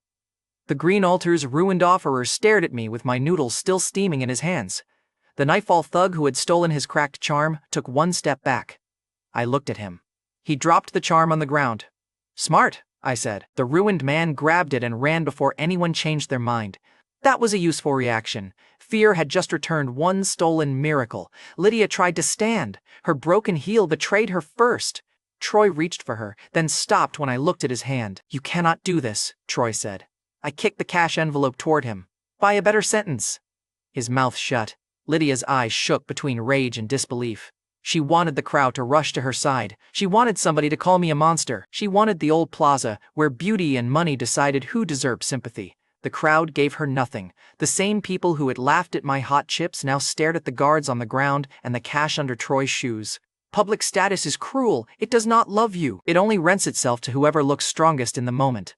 Lydia learned that on concrete. One of the nightfall thugs near the green altar muttered, "He is the one from the yard?" I heard it. So did Lydia. Her face sharpened with a new kind of hope. She did not know what I had done to Mara Sable's crew. She only heard that Nightfall already had a reason to hate me, and she was the kind of woman who treated other people's grudges like a ladder. "You think this ends here?" Lydia said. "No," I said. "You have always been bad at ending things." I left before the plaza could decide whether to applaud or call someone with heavier weapons. The food stalls behind the mall were still open because the end of the world had not killed appetite. It had only made everyone eat faster. That was where I found Ray Navarro. He stood beside a folding table with a blue porcelain cup on a stained towel, a stack of hospital receipts under one elbow, and the face of a man who had already sold his pride and found out pride had bad resale value. A vendor across from him laughed. "Nobody wants your grandma cup, Ray. If it was altar-touched, it would glow." Ray kept his voice steady. "It was found beside an altar after gray rain." "Then it is wet trash," the vendor said. Ray's hand tightened around the receipts. I stopped walking. True sight opened over the cup. Stillwater cup. Grade, legendary. Function, stores gray rain without decay. Released rain suppresses borrowed, temporary, and unstable abilities within splash range. Limit, splash range is brief. Bad timing turns a legendary cup into wet porcelain. My noodles suddenly became much less interesting. The cup looked useless. Blue glaze, hairline crack. No glow. No carved dragon, no dramatic smoke, the kind of thing rich gamblers would step over while chasing red pillars. Perfect. Ray saw me staring and straightened. If you are here to mock me too, make it quick. How much do you need? I asked. He did not say a sales price. That told me more than a sales pitch. Ray looked down at the top receipt. My daughter Ruby needs another payment before morning. 28,000 gets her through the week. More if the hospital changes its mind. His voice did not break. His hands did. The vendor snorted. You hear that? He thinks a teacup is worth hospital money. I placed a cash stack on the table. The vendor stopped laughing. Ray stared at the money. That is too much. No, I said, it is not enough. The cup is worth more than your whole street. His eyes flicked to the cup. Good. He was desperate, not stupid. I leaned closer so only Ray heard the next part. You want Ruby's bills paid? You listen once. People are throwing away bad altar rewards because they do not know what trash is worth now. You buy them quietly. Cracked charms, failed items, ugly trinkets, anything altar touched. You do not ask why. You do not say my name. You bring them to the drop I give you, and your daughter keeps getting paid for. Ray looked at the cash, then at the cup, then at me. That sounds like a leash, he said. It is, I said. The difference is I pay before I pull. Ray almost smiled. It died before it reached his eyes. And if Nightfall asks, he said, that question was better than loyalty. It meant he had already seen the teeth. Then you listen, I said. You tell me what they want and you never pretend they are your friends. Ray slid the cup toward me. My daughter first. Your daughter first, I said. The words changed his posture. Not trust. Trust would have been stupid after one conversation in an alley behind a mall. But his shoulders stopped curling inward like he expected the whole street to kick him again. The vendor who had mocked him looked at the cash, then at Ray, and suddenly found a very important stain on his own counter. Ray noticed. For a desperate man, that tiny silence was a meal. He folded one hospital receipt and pushed it across the table with the cup. Keep that, Ray said. Proof the money went where I said it would. I took the receipt. The paper was ordinary. ATM withdrawal line, hospital payment desk stamp, Ruby Navarro's name printed near the middle. No glow. Still, true sight flickered once like the world had noticed a poor man choosing hope while everyone else priced him as meat. I put the Stillwater cup and receipt into the pocket vault. That was the real win of the night. Lydia on the ground felt good. The guards felt better. But the cup was a future enemy's bad day waiting quietly in porcelain. Then every altar in Crown Mall Plaza went dark. The red, green, blue, and white reward glows snapped shut at once. Above the skyline, the moon rose early and wrong, swollen red behind the glass towers of Fair Lake City. People screamed because the altars did not disappear. They opened counters. Numbers burned over every stone mouth. 59 minutes, 58 minutes, 57, reward beams vanished. Altar mouths widened. Even the tiny green altar at the plaza steps began to breathe like something inside it had stopped waiting politely. Ray whispered, "What is that?" I looked at the blood moon and felt the abyss drake egg pulse inside the pocket vault. Hungry. The city had just turned every ignored altar into a locked door with a timer. And I had a legendary cup, a new frontman, one last fourth act stub, a mythic dagger and a dragon egg that thought disaster looked like dinner. The blood moon did not make Fair Lake City quiet. It made the city count down out loud. Every altar mouth glowed with a red number. People ran from one stone block to another, trying to guess what the counters meant before the counters reached zero. Rich offerers threw jewelry. Desperate families threw photos. One man threw his car keys, then screamed when the altar spat them back, and the number kept falling. Reward beams were gone. That was the first rule flip. No red pillar, no gold column, no public proof that someone had won. The blood moon hid the winners and punished the ignored. Good for me. Terrible for everyone else. Ray Navarro stood beside his folding table with the cash stack pressed under both hands. He looked at me like he wanted an explanation and hated that I might have one. Take the money to Ruby, I told him, and the cup? Sold. And whatever this is? Ray asked, looking at the red counters. A bad night to be normal, I said. He swallowed, then grabbed his receipts and ran toward the taxi line. I let him go. Kindness only mattered if it survived long enough to become useful. The hospital receipt he had given me sat in my pocket vault beside the Stillwater cup. It kept flickering at the edge of true sight, not as a reward, but as a possibility. Possibility was expensive under a blood moon. I followed the nearest silent pull in my vision to a narrow service alley behind the plaza. A small black altar stood beside a row of dumpsters. No crowd, no flowers, no gold. Just a starless carving at the top and a counter burning down from 43 minutes. True sight opened. Hidden demand, proof of hope paid for with fear. Human market value, irrelevant, strongest carried resonance, hope paid for with fear by a desperate father. I stared at the receipt in my hand. Ray had not offered it to an altar. He had offered it to me because he still wanted a witness that his daughter mattered. That was the kind of stupid, stubborn human thing altars loved more than diamonds. I placed the folded receipt into the starless mouth. The altar did not flare. It went completely black. Then a single point of white light appeared inside the dark, small enough to hide under my thumb and bright enough to make my ribs ache. True Sight named it. Lifeline Star. Grade, Legendary. Function, 1-use death reversal. If bonded holder suffers fatal collapse, restores body and soul to the last survivable state. Consumed on activation. Pre-activation spark warns when death gets close enough to breathe on my neck. For once, I did not make a joke. I bonded it immediately. The white point sank under my skin and settled behind my heart like a second chance with teeth. The starless altar cracked, satisfied, and its red counter vanished. That was the Blood Moon's second rule. It did not care whether an offering looked valuable. It cared whether the answer was exact before time ran out. A scream rolled over the rooftops before I could test a third rule. Not one scream, many. I climbed the fire stairs behind the service alley and looked over the plaza roofs. 3 blocks away, a neglected altar reached zero in front of a closed discount store. Its stone mouth split open, and a thing made of wet asphalt and wire crawled out on 6 legs. Someone nearby was live streaming instead of running, because people will film anything if fear and attention arrive together. On the phone screen, the monster grabbed the man who had been throwing car keys and slammed him into a parked truck. The stream ended in static. The altar dropped 3 red chips onto the pavement before the feed died. True Sight caught the shape through the distance. Altar fragments. The city had turned into a vending machine that killed customers and paid in evolution material. I almost smiled. Almost. Then a child screamed from the same block, and the smile died before it got comfortable. I jumped from the fire stairs to a delivery awning, hit the alley pavement hard enough to crack it, and ran toward the monster. The asphalt thing was tearing open the side of a bus when I arrived. A woman and 2 kids were trapped behind the folding door. The driver had one hand on the emergency lever, and blood running down his face. The monster turned toward me. The soul dagger slid into my hand. The blade had been quiet since the wraith. At the sight of the calamity, it woke up hungry. "You get fear," I told it. "The egg gets blood. I get fragments. Everybody behaves." The abyss. Drake egg pulsed from the pocket vault like it disagreed with the distribution. "Later," I said. The monster lunged. Fate Watch ticked 3 beats ahead. Wire legs, asphalt jaw, a swing meant to tear my hip open. I cut through the front leg first. The soul dagger dragged out black sparks and a sound like a radio dying. The monster staggered. I drove core blood through my legs, jumped onto the bus hood, and stabbed down through the asphalt skull. The blade drank fear. The body collapsed into road sludge. 3 red chips clattered onto the pavement. The bus driver stared at me through the cracked windshield. "Door," I said. He hit the lever. The woman pulled the kids out and ran without asking my name. Good. Names made survivors expensive. I grabbed the altar fragments and fed a strip of calamity residue to the egg before it started pulsing like an unpaid landlord. The shell warmed. Hardtail markings flickered once beneath the black surface. Still not enough. The dragon wanted stronger meat. The soul dagger wanted more resentment. I wanted the city to stop making me agree with them.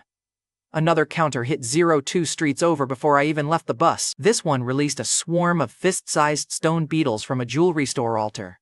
They poured across the sidewalk toward a woman trapped behind a security gate. A normal hero would have made a speech. I kicked a newspaper box into the swarm, dumped core blood through my arms, and turned the soul dagger sideways. The first sweep broke 12 shells. The second sweep made the rest turn on me instead of the gate. That was all I needed. 30 seconds later, the woman was running, the beetles were paced, and 6 tiny altar fragments clicked into my palm. A Pharaoh emergency alert hit every phone on the block. Federal Anomaly Response Office notice. Verified altar fragments accepted at emergency collection sites. High-value compensation available. Do not approach Blood Moon calamities. The number was huge. The crowd saw money. I saw bait. If Pharaoh wanted fragments that badly, fragments did something bigger than pay rent. True Sight confirmed it when I held one up. Altar fragments. Function, condensed altar shell and calamity core. Can feed altar evolution, strengthen bonded growth items, or stabilize unstable ritual rewards. I put them in the pocket vault. "Sorry, Director. Isaac Penn," I muttered. "My private god machine eats first." That was enough public rescue for 1 block. Then the elite calamity screamed from the plaza. It rose out of the same green altar where Nightfall had been farming desperate people an hour earlier. The stone mouth split open, and something wearing all those stolen failed charms crawled out like a human made of broken luck. Rings, cracked pendants, burnt strings, and half-dead talismans hung from its body. Every time someone tried to run, one of the charms flashed and tripped them, blinded them, or made their shoes stick to the pavement.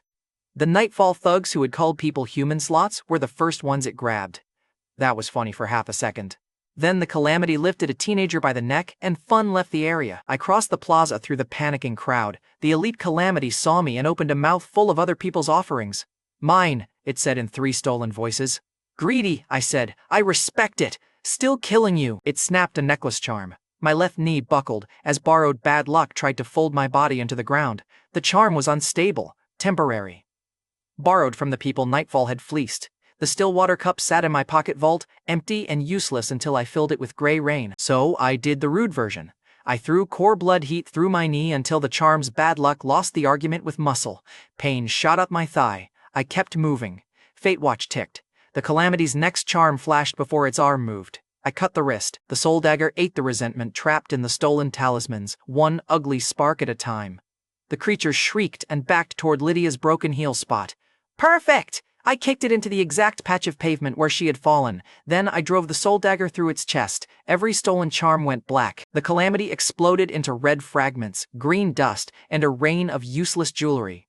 The crowd did not cheer. They were too busy scrambling away from the man who had just killed the thing their own greed had fed. That reaction was fine. Fear gave me privacy. I collected the fragments, swept the broken charms into a plastic takeout bag, and left before Pharaoh sirens reached the plaza. Northcut meats smelled like bleach, cold metal, and the kind of privacy money cannot buy after the world ends. I fed the broken charms to the Blood Crown altar first. The red teeth chewed through fake luck, burnt protection, weak speed, and failed healing. The altar spat out 3 bottles of core blood and 1 darker bead that made the soul dagger hum. I fed the bead to the dagger. The blade grew a thin red line along its spine. I fed Calamity residue to the Abyss Drake egg. The egg drank until the heart-tail markings glowed under the shell for 3 full breaths. Still not hatched, still greedy, still mine. By midnight, the blood moon had turned Fair Lake City into a slaughter map. I did not chase every scream. I could not. The old me would have hated that sentence. The new me understood that dead heroes did not save anyone tomorrow, so I chose high-value targets, altars near crowds, calamities with fragments, monsters carrying enough blood to matter. Every fight gave the city 1 less problem and gave me 1 more resource. That was not noble. That was efficient. Under a blood moon, efficient was the closest thing to mercy I could afford. Ray called while I was dumping another bag of failed rewards into a freezer crate outside Northcut. Ruby is paid through the week, he said. His voice sounded wrecked. Good, I said. Now tell me why you sound worse. Ray took a breath. Nightfall contacted me. They know I bought small altar items for cash tonight. They said they can get Ruby better treatment if I bring my purchases to them. And if I say no, they will wonder who else is paying me. That was the real invitation, not friendship. A collar with velvet on it. I opened the crate and looked at the trash rewards Ray had already collected from scared people who wanted fast cash. Cracked charms, failed talismans, half-charged stones, ugly little miracles nobody respected. To Nightfall, they were bait. To the Blood Crown, they were breakfast. You still want in? I asked Ray. No, Ray said. Good answer. Then he said, but Ruby does not get to survive on what I want. Better answer. Listen to them, I said. Do not promise anything you cannot survive. Do not mention me. If they ask who funds you, say desperation. It is the only sponsor they believe in. Ray gave a short, bitter laugh. And if they make me prove myself, call before you bleed, I said. He was quiet for a second. You talk like bleeding is a scheduling problem. It is if you are organized. Ray ended the call without saying thank you. I liked him more for that. Gratitude was cheap before the miracle landed. He had a sick daughter, a criminal invitation, and a stranger with too much money asking him to stand near wolves. He did not owe me loyalty yet. He owed me usefulness. That was enough. The hidden recycling network began with 1 freezer crate, 1 desperate father, and a city full of idiots selling failed rewards for less than a steak dinner. By the time the eastern sky began to pale, the lifeline star rested behind my heart, the egg had surged again, the soul dagger had eaten enough fear to feel sharper in my grip, and the blood crown had turned Nightfall's scraps into permanent strength. That was the payoff. Then Fate Watch ticked, not toward an altar, toward the road behind Northcut Meats. I shut the freezer crate and killed the yard light. 3 vehicles rolled past the far fence with headlights off. The lead car was a black Maybach with 1 broken scrape along the lower door from a guard's body hitting it at Crown Mall Plaza. Lydia sat in the back seat, cheeks still swollen, eyes bright with the kind of shame that wants witnesses dead. Nightfall men stepped out behind her. She had not come to apologize. She had come to spend borrowed power before Ray's little trash network grew teeth. I let Lydia's ambush follow me for 2 blocks before I got bored. The smart move would have been slipping through Northcutt's back tunnels, letting gray rain or daylight or somebody else's bad luck solve the problem.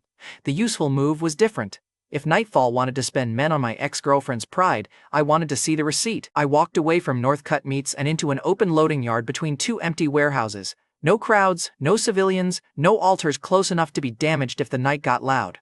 Then I turned around. "Stop wasting my time," I said to the dark. The 3 vehicles rolled in slowly. The black Maybach stopped first, 2 vans spread out behind it. Nightfall men climbed out with short blades, stun rods, cheap charms, and the confidence of people who had never watched a mythic dagger eat a wraith. Lydia stepped out last, her cheek was still swollen from my hand. That made her smile uglier. "You chose a lonely place," she said. "You brought witnesses anyway." "They are not witnesses," Lydia said. "They are cleanup." The strongest thug stepped forward. He had a shaved head, a thick neck, and a machete with a weak green light crawling along the edge. "No name. Good. Names made corpses feel more important than they were." He pointed the machete at me. "Mara wants him alive if possible." Lydia snapped. "I want him kneeling." The thug glanced at her like she had annoyed him. That tiny look told me plenty. Lydia had borrowed Nightfall's men, but she did not own them. She was a useful insult in a nice coat. The thug charged. Fate Watch ticked once. His machete came down toward my shoulder. I caught the blade between 2 fingers. The green light on the machete shook. The thug's eyes widened. His second hand grabbed the handle and pulled. The blade did not move. I squeezed. Steel cracked. The sound carried across the yard. Lydia's smile died before the broken tip hit the ground. "That was the strongest one?" I asked. The thug punched at my throat with his free hand. I let the fist come close enough for him to believe in it, then drove my knee into his stomach. Core blood folded him around the impact. I took the broken machete from his hand and threw it through the tire of the nearest van. The van dropped with a hiss. Now they had fewer exits. Nightfall moved as a group after that. Better than random hunters. Worse than the wraith. A stun rod cracked against my ribs. Core blood burned under the impact. A blade cut my sleeve but missed skin because Fate Watch pulled my shoulder back half a beat early. A red charm burst near my face and tried to flood my head with panic. The soul dagger slid into my palm. The panic charm touched its edge and went silent. That was new. The dagger did not just cut bodies. It hated cheap fear trying to imitate real terror. I cut through the first attacker from collarbone to hip. The soul dagger drank the soul residue before the body hit the asphalt. The second man tried to run. I threw the dagger. It pinned his shadow to the ground first. Then his body followed. The third crushed 2 speed charms and blurred behind me. Fate Watch showed the blur's endpoint. I turned my elbow into his jaw. He dropped on his back, choking through broken teeth. I stepped over him and kicked his stun rod into the dark. One of the vans reversed. I lifted the fallen machete handle and hurled it through the windshield. The driver ducked. The van hit a loading post hard enough to fold its hood. Lydia backed toward the Maybach. The yard filled with the sound of men realizing their numbers were a decoration. That was one of my favorite sounds in the New World. The strongest thug crawled on one elbow and reached for a black flare at his belt. I put my foot on his wrist. "Who sent the borrowed luck?" I asked him. He spat blood. "You think killing street crews scares Nightfall?" "No," I said. "I think it improves the neighborhood." I pressed down. His wrist cracked. He screamed, "Mara! It came from Mara's side! Lydia is under her mark!" Lydia's face went white. There it was.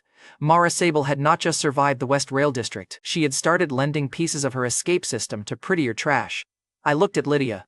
"You bought a leash and called it protection." She shook her head too fast. "I am not afraid of you." The last 2 thugs attacked together to prove her wrong for me. One came high with a blade. One came low with a chain. Fate Watch ticked. The soul dagger moved. The chain split. The blade arm opened. The 2 men hit the ground in opposite directions, and the dagger drank enough fear to hum warmly in my hand. Lydia was alone with her Maybach, her swollen cheek, and the men she had promised would make me kneel. She fell before I touched her. Not fainted.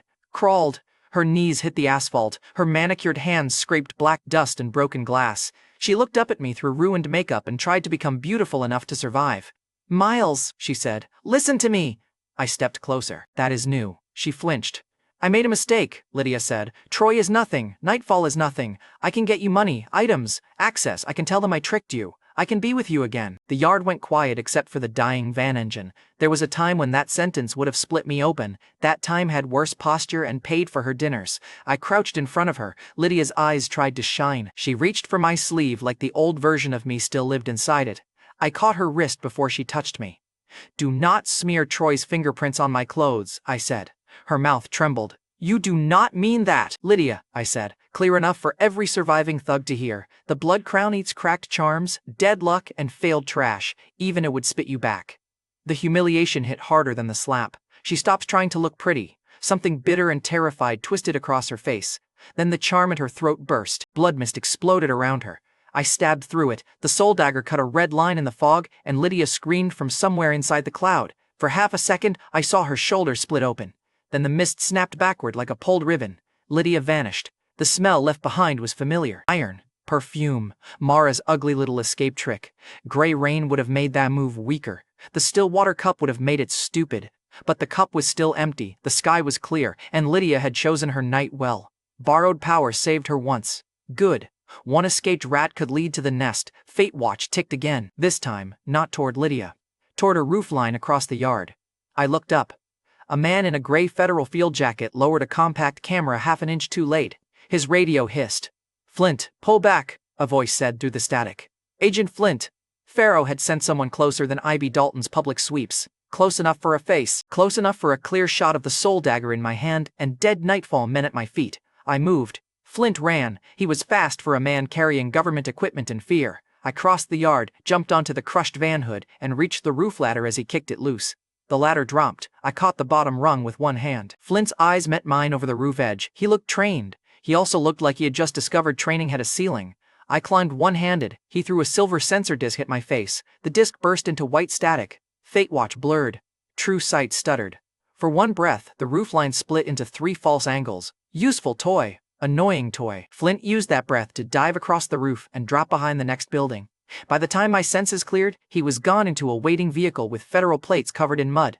I could have chased him. I did not. Nightfall corpses were cooling behind me. Lydia had escaped with Mara's blood mist. Pharaoh had my face, or close enough to make my life louder. The smart move was collecting the profit before more uniforms arrived. I returned to the yard and let the soul dagger finish eating the fear residue from the dead.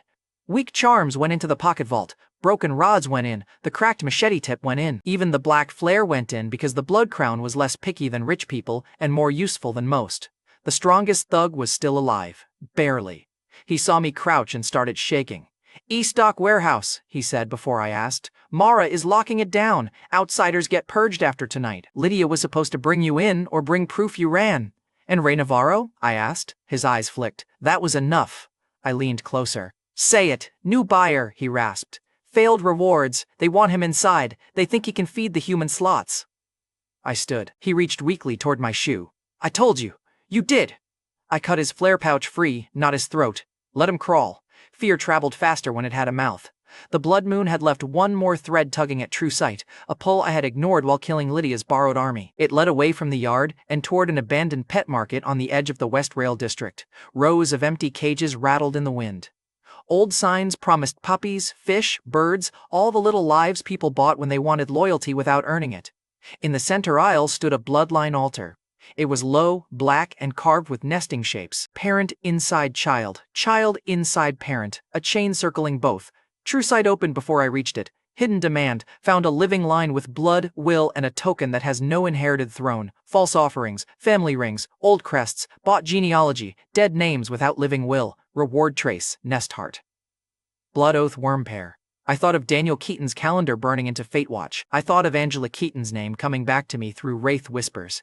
I thought of how every powerful group in Fairlake wanted a line, a badge, a family, a syndicate, an office, a logo, or a borrowed mark to prove they deserved to own other people. I had none of that. No living parents, no family office, no crew I trusted with my back. Just a meat plant basement, a hungry egg, a mythic dagger, and the bad habit of surviving people who priced me wrong.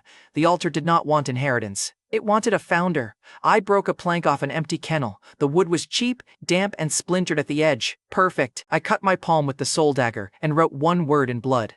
Keaton. Then I pressed the plank into the altar's mouth. The bloodline altar bit down. The whole pet market shook. Cages slammed open and shut down the aisles. Invisible things sniffed the air. For a second, I felt every empty leash in the building pull toward my wrist. The soul dagger hummed. Core blood burned. I did not kneel. "No ancestors," I said. "No borrowed throne. My line starts where I say it starts." The altar went still. Then it opened. Inside sat a pulsing black-red organ wrapped in a shell of bone threads, beating slowly without blood. Nest heart. Grade, Mythic. Function, produces, stores, and nourishes oathworm pairs when fed blood, fear, and bonded will. Beside it lay a sealed glass tube with two pale worms curled around each other like a question nobody decent would ask. Blood oathworm. Grade, legendary. Function, paired control parasite. Mother host holds command pressure over child host. Betrayal, escape, or attack by child host triggers pain, tracking, and possible shutdown. Limit, controls action, not interpretation. A clever host can still obey like a knife. I picked up the tube. The worms twitched toward the soul dagger, then toward my bleeding palm. There was nothing clean about that reward. Good. Clean tools rarely worked on people like Mara Sable. I stored the nest heart and blood oath worm in the pocket vault and fed the altar a strip of nightfall fear residue as thanks. The bone carvings closed like teeth. Major payoff first, consequence immediately after. My phone buzzed before I reached the market door. Ray. I answered. He did not waste a word. Nightfall wants me at East Dock Warehouse tonight, Ray said. They know I bought failed rewards. They said if I bring my inventory, Ruby stays untouched. If I do not, they find her room. Behind him, I heard hospital machines and a child's soft cough. Ruby was awake. That made the threat worse. I looked back at the empty cages, the bloodline altar, and the place where my name had just become a weapon. FAO had my face. Lydia had Mara's blood mist. Nightfall had Ray by the throat through his daughter. And in my pocket vault, a mother worm and child worm curled around each other, waiting for the first predator arrogant enough to deserve a leash. Go in, I told Ray. His breathing stopped for half a second. Miles. Go in, I repeated. Smile like a desperate man. Count doors, count guards, touch nothing you do not have to. If they move Ruby, call me before you become brave. Ray's voice went low. And if they ask who I work for? I looked at the blood drying across my palm. Tell them hope, I said. They will laugh. Let them. The call ended. Outside, the last red edge of the blood moon sank behind Fair Lake City, and East Dock Warehouse waited with Lydia's shame, Mara's lockdown, Ray's first step inside, and every human slot Nightfall thought it owned. Ray's East Dock Warehouse message should have sent me straight at Nightfall's throat. Instead, my phone rang again before I finished loading his freezer crate. Walt Brenner did not waste time saying hello. His voice came through rough and fast. Briar Hollow Farm is screaming, Miles. The hogs are eating through steel gates, and their blood is black. Ray was waiting for Nightfall to text him an entry time. Ruby was still breathing. East Dock Warehouse would not open its ritual doors until nightfall. Briar Hollow Farm was already bleeding. That made the detour ugly, urgent, and profitable. Walt was the only farm broker still willing to take Northcutt Meat's calls after the Alter era made every normal supply contract look like a joke. He knew where the animals were. He knew which owners were hiding disasters. Most importantly, he knew fear when it squealed through a phone line. You wanted altar-touched blood, Walt said. I found a whole farm full of it. If Pharaoh seals the place first, you get nothing. If Nightfall gets there first, they get everything. I looked at the Abyss Drake egg pulsing inside the pocket vault. The egg wanted stronger blood. Ray needed me stronger before East Dock Warehouse opened tonight. The Soul Dagger wanted something that hated life. The Blood Crown Altar wanted anything ugly enough to become refined power. Send the gate code, I said. Walt breathed out. You are really going in? No, I said. I am going shopping. Before I left Northcutt, I held the Stillwater cup under the loading dock gutter. The last gray rain of the blood moon slid into the porcelain and stayed there, heavy and silent. Empty cup, empty threat. Full cup, bad day for anything borrowed. Briar Hollow Farm sat beyond a strip of low fields and broken fences, close enough to Fair Lake City for a black pillar to be seen, far enough that screams arrived late. Walt waited by the outer gate in his truck with the engine running. He rolled the window down 3 inches. That is as far as I go, Walt said. Smart. You do not want backup? I brought family. The Abyss Drake egg pulsed from the pocket vault. The Soul Dagger hummed like it had heard the insult and wanted credit. Walt looked at the locked gate, then at me. The owner called me crying. Said the hogs were turning inside out. Then the line cut. I heard trees cracking before it died. Any people inside? Maybe 2 farmhands, maybe none. I am not driving in to count bones. That was honest enough. I broke the gate chain with one hand and walked through. The first mutated hog hit me before I reached the barn. It came low through the fog, all bristled meat, split tusks, and black foam dripping from its jaw. Normal hogs are already mean enough. This thing had altar rot in its eyes and a body that looked like it had been packed with extra muscle by an angry butcher. Fate watch ticked. Charge angle, left tusk, follow-up bite. I stepped aside, caught one tusk, and drove the Soul Dagger down through the skull. The body skidded past me and hit the fence. Black blood poured out. The egg pulsed so hard the pocket vault felt warm against my ribs. Fine, I said, you get a taste. I let the egg drink through the vault's opening just long enough to pull the blood into a dark thread. The shell veins brightened. Meaningful, but not enough. Of course. 1 hog became 3, 3 became a dozen. They burst from the barn, the feed shed, the ditch, and the broken farrowing pens. They moved like a stampede, but Fate Watch turned the rush into separate beats, one body at a time, one angle, one mistake, one cut. The soul dagger ate fear from animals that no longer knew they were animals. The egg drank black blood. A scream came from the feed silo before I could make the mistake worse. A farmhand hung from the outside ladder with one boot caught between bent rungs. 2 plague hogs circled below, snapping high enough to scrape sparks from the metal. He saw the dagger in my hand and shouted, "The tree! The blood goes to the tree! Useful clue. Better than a thank you." I crossed the yard, cut the first hog through the spine, and kicked the second hard enough to break its jaw against the silo base. The farmhand dropped badly. I caught his jacket before his ankles snapped and threw him toward the gate. "Run," I said. He looked past me, face gray. The owner fed the altar scraps under that locust. Thought it made the hogs bigger. There it was, not random rot, human greed with roots. The farmhand limped for the road while the black blood from the dead hogs crawled behind me in the opposite direction. I started to enjoy myself. That was my first mistake. Easy farming makes a man rude. I cut through the last hog near the center yard and let its body collapse beside the old locust tree.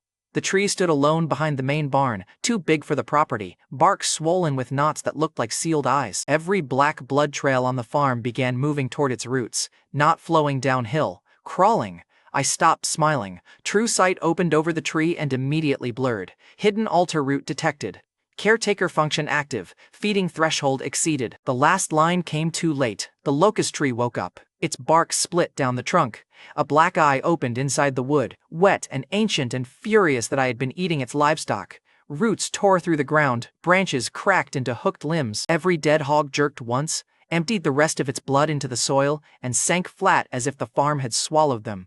Then a black pillar punched into the sky. City, visible, perfect. Walt's truck reversed outside the fence so fast, gravel sprayed through the gate.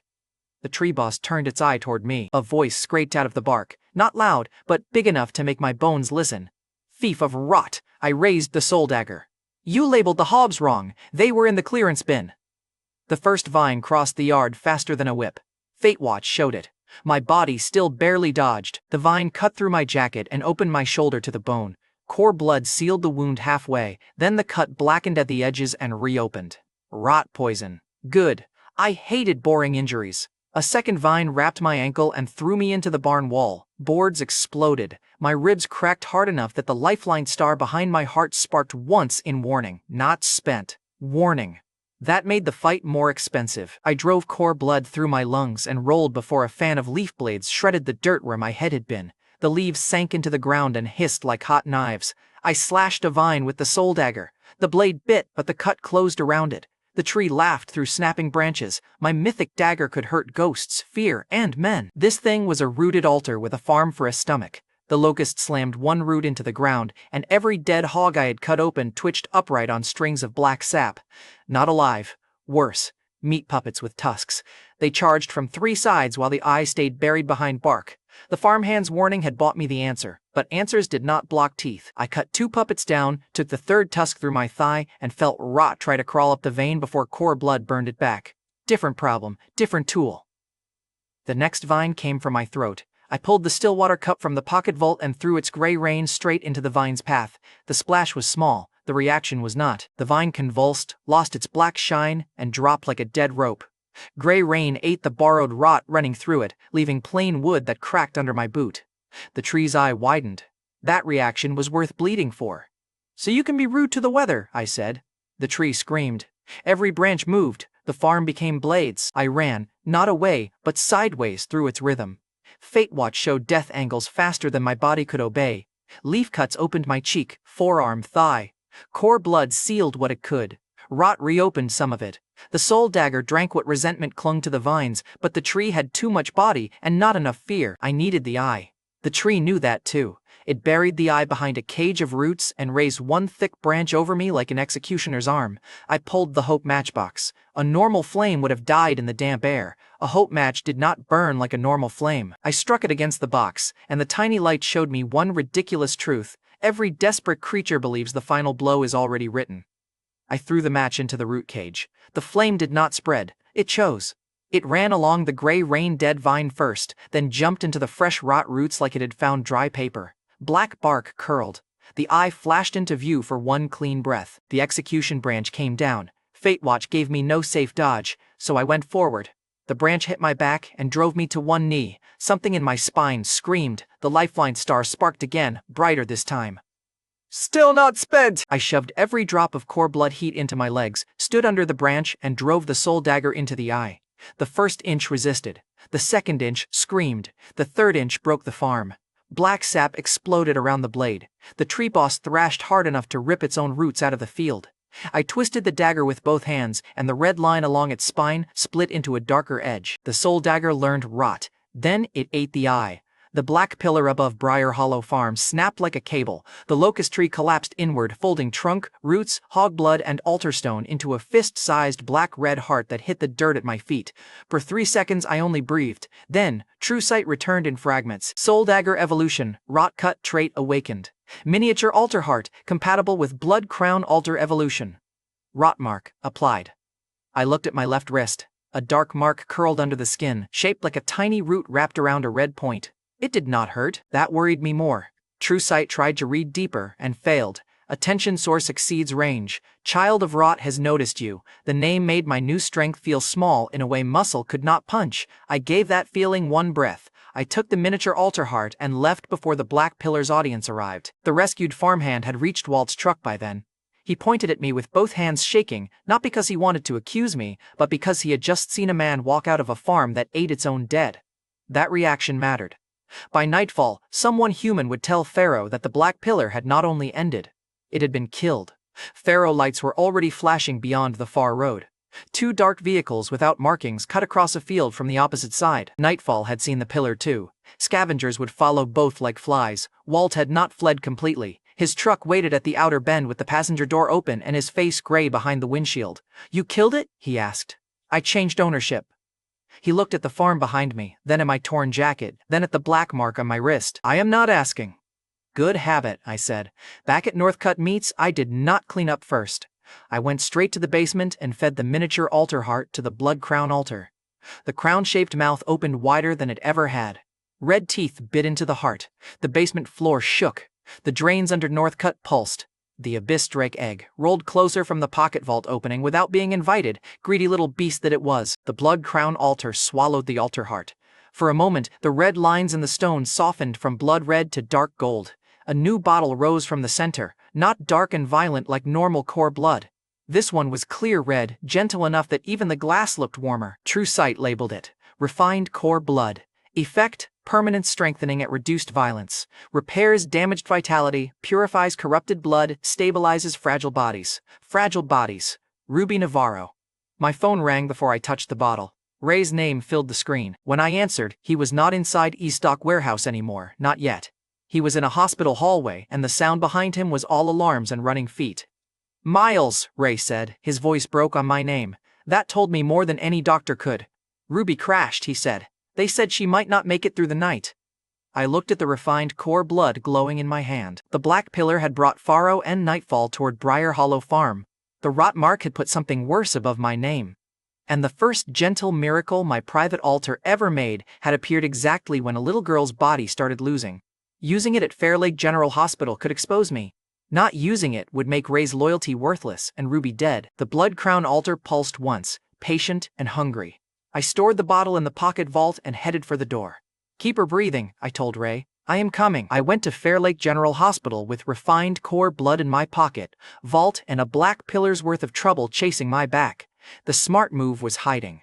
Pharaoh had seen too many lights. Nightfall had Ray by the throat. Briar Hollow Farm had branded me for something called the Child of Rot. Any normal man with my inventory would have locked himself under Northcutt Meats and waited for the city to calm down. Ruby Navarro did not have that kind of time. Ray had chosen danger for her.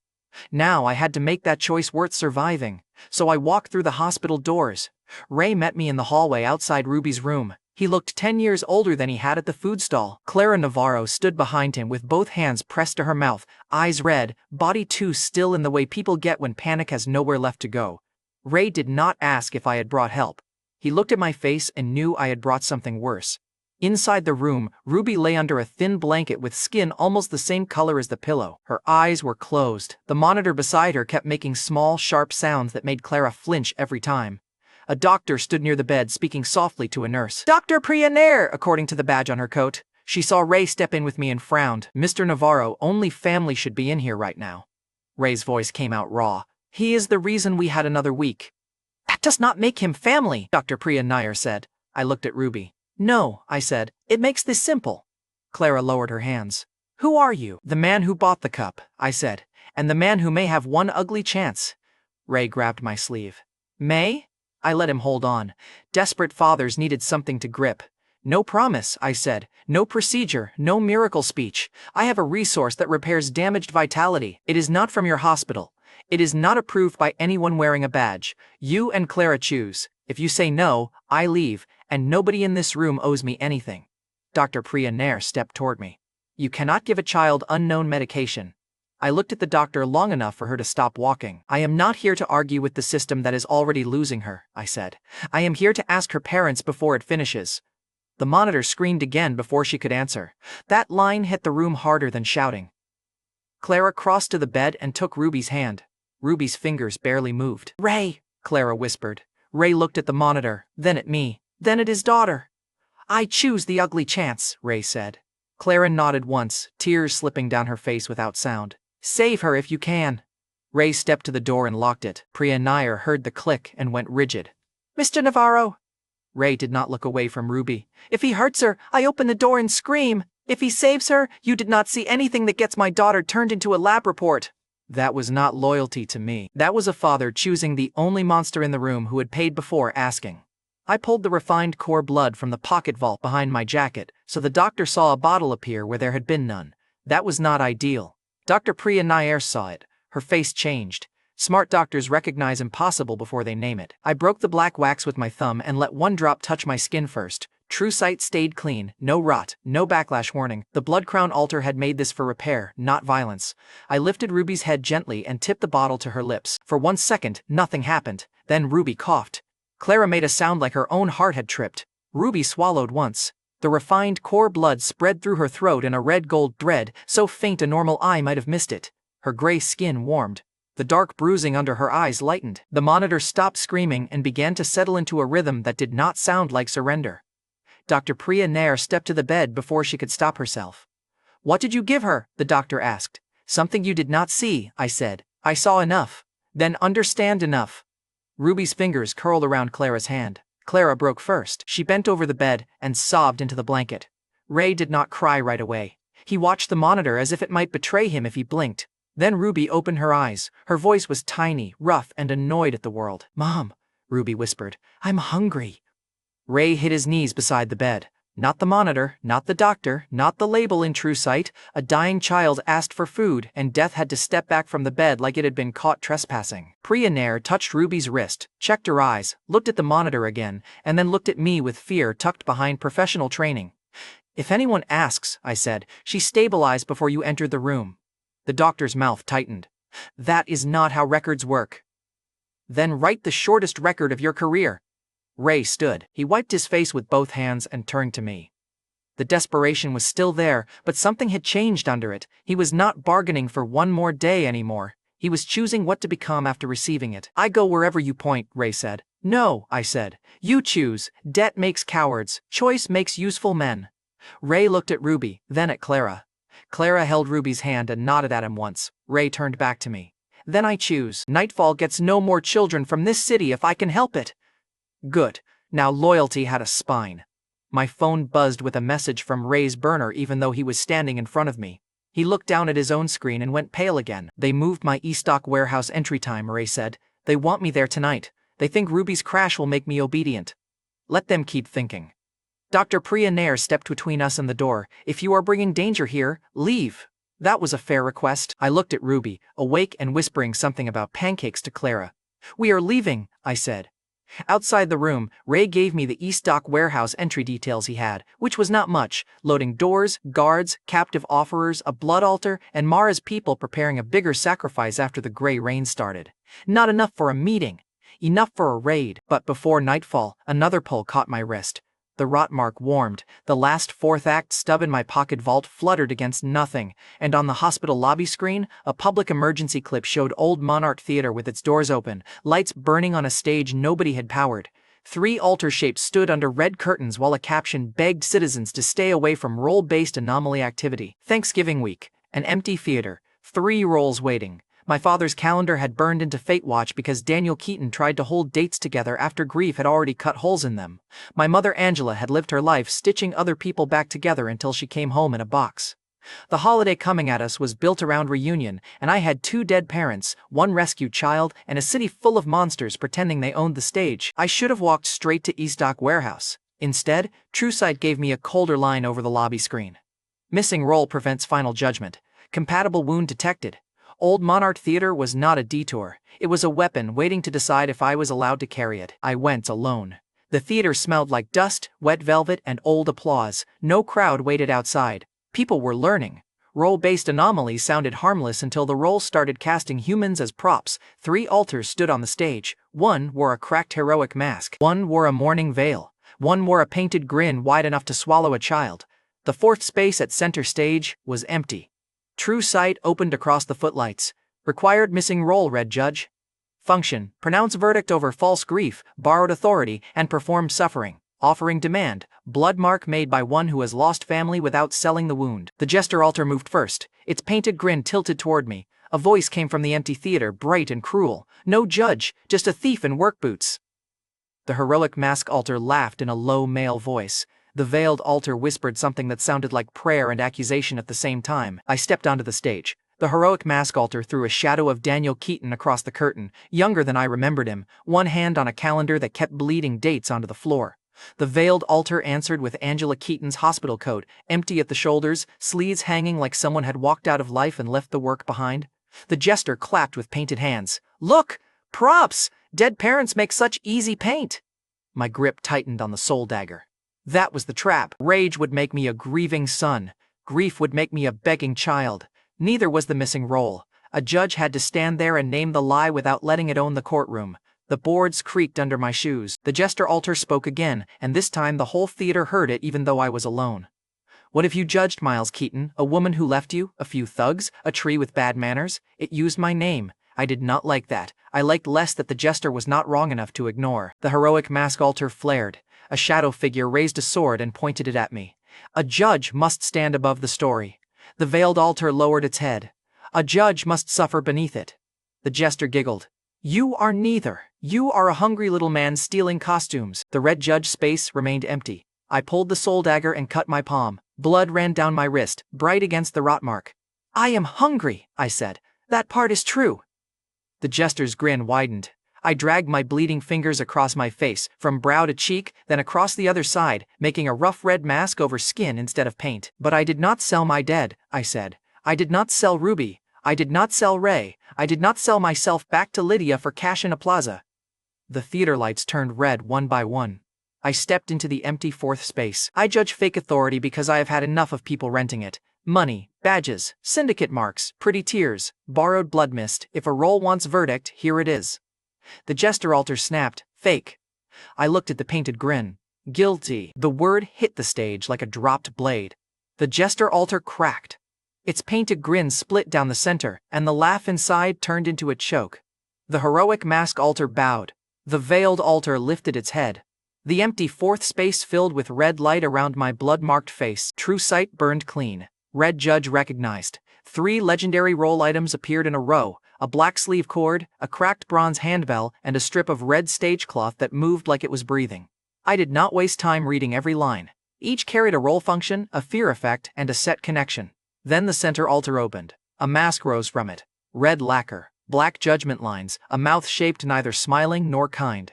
Red judge mask, grade, mythic. Function, imposes fear authority over false roles, borrowed courage, and staged obedience. Strength increases when worn during judgment of predators. Limit, breaks fake courage first. Real conviction still has teeth. Set promise, incomplete. I took the mask. The black sleeve cord wrapped around my wrist and then settled into the pocket vault. The bronze bell rang once without my hand touching it, and every rotten seat in the theater faced the stage like an audience waiting for punishment. The red cloth slid behind the mask and vanished into its set connection. 3 pieces, 1 mask, 1 job. Make false authority afraid before it finished its speech. The jester altar, broken and still proud, forced out one last line. Final rehearsal tonight. Theater of Sorrows does not forget its judge. The words sank into the red judge mask and then into the rot mark, where they burned beside the child of rot's attention, like 2 unpaid debts arguing over my body. I had taken what I came for. I stored the roll items and mask in the pocket vault, wiped blood from one eye and left Old Monarch Theater before Pharaoh or thrill seekers got brave. Ruby was awake and alive. Ray had chosen loyalty. The red judge mask had chosen me. Then Ray called from inside Eastdock warehouse. His whisper was so low I could barely hear it over the rain beginning outside the theater doors. Before I replied, I held the Stillwater cup under the cracked lobby awning until gray rain filled the porcelain again. Eastdock deserved bad weather in a cup. They have captives, Miles, not just offerers. Human slots in cages. Mara is here, Lydia too. Troy just arrived. They are feeding people to a blood altar when gray rain starts. I looked at the street. Gray rain fell in silver sheets under the theater marquee. I opened a black umbrella from the lost and found rack, not because I needed it, because villains loved symbols, and I was tired of letting them have all the props. Stay small, I told Ray. I am coming through the front door. I walked into Eastdock warehouse under a black umbrella while gray rain turned Nightfall's borrowed power into wet jewelry. The front guards saw the umbrella first. Then the red judge mask. Their black bands looked sharp under the warehouse lights. Their eyes did not. One of them whispered, "That is the man from the red and black lights." Useful. Fear had arrived before I did. The mask did not make me taller. It made liars remember they were acting. One guard lifted a stun rod.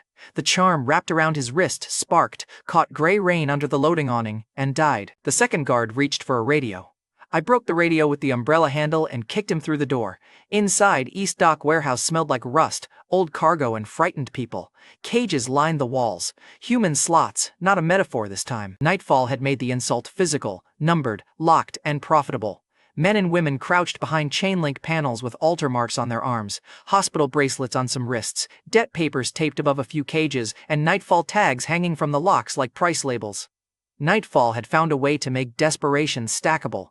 At the center of the warehouse, a blood altar pulsed under hanging work lights. It was larger than any public altar I had seen, not permanent like the Blood Crown altar, not stable like a true system. It was a greedy imitation built from altar fragments, stolen charms, broken offerings, and bowls of human blood. Mara Sable stood beside it in a dark coat. Lydia Wren stood near her, pale, bandaged, and wearing a green luck charm at her throat like a borrowed heartbeat. Troy Bancroft stood behind Lydia, close enough to claim her if she won, far enough to deny her if she lost. His black Maybach waited inside the warehouse by the open bay door. Of course it did. Some men needed a status object even at a human sacrifice. Ray Navarro knelt near the altar with a crate of failed rewards in front of him and a guard's blade at his neck. He saw me and did not smile. Good. Smiling would have gotten him killed. Mara looked up when the first guard's body hit the floor. Her eyes found the mask, then my hands, then the gray rain dripping from the umbrella edge. "Miles Keaton," Mara said, clear enough for everyone in the warehouse. "You wore a costume." I closed the umbrella. "No," I said, "I brought a verdict." Lydia flinched at my voice. Troy did not. Troy still believed money could interrupt weather. He stepped forward with both hands raised, polished and useless. "Wait, whatever this is, I can pay. I was not part of the cages. I can transfer money, property, vehicles. Name a number and leave me out of it." The captives heard him. So did Lydia. That mattered. I looked at the Maybach. "You brought your receipt." Troy's mouth opened. The egg cracked inside the pocket vault. The pulse hit so hard my knees almost bent. The blood altar responded too. Red light rolled across the warehouse floor, crawling toward the pocket vault like the stolen ritual wanted to feed my egg or be eaten by it. The Abyss Drake egg had taken Hot Chip Mythic Birth, Calamity Blood, Wish Avatar traits, Blood Moon residue, Briar Hollow farm rot, and every ugly meal I could afford. Now it smelled a warehouse monster being born out of fear. The egg decided it was done waiting. It burst from the pocket vault in a shell of black fire. Every head turned. Even Mara stopped smiling. The egg hit the floor in front of the blood altar and split open from top to bottom.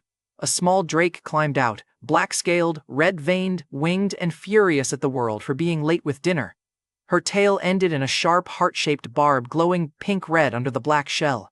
Her eyes found me first, then the altar, then Troy's Maybach. True sight flashed one clean line. Vesper, bonded Abyss Drake, Protector hatchling, mythic growth state active, not romance, not decoration, a living disaster with opinions. Troy whispered, "What is that?" Vesper answered by leaping past him.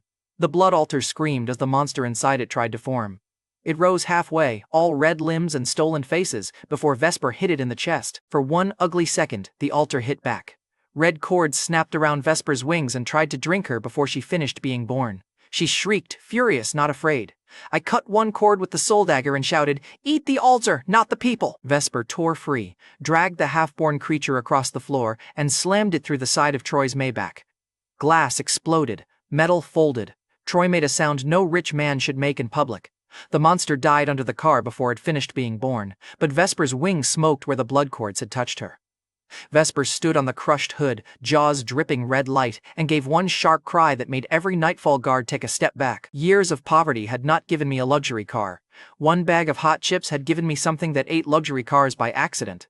Lydia stared at Vesper, then at me. The old plaza came back in her eyes.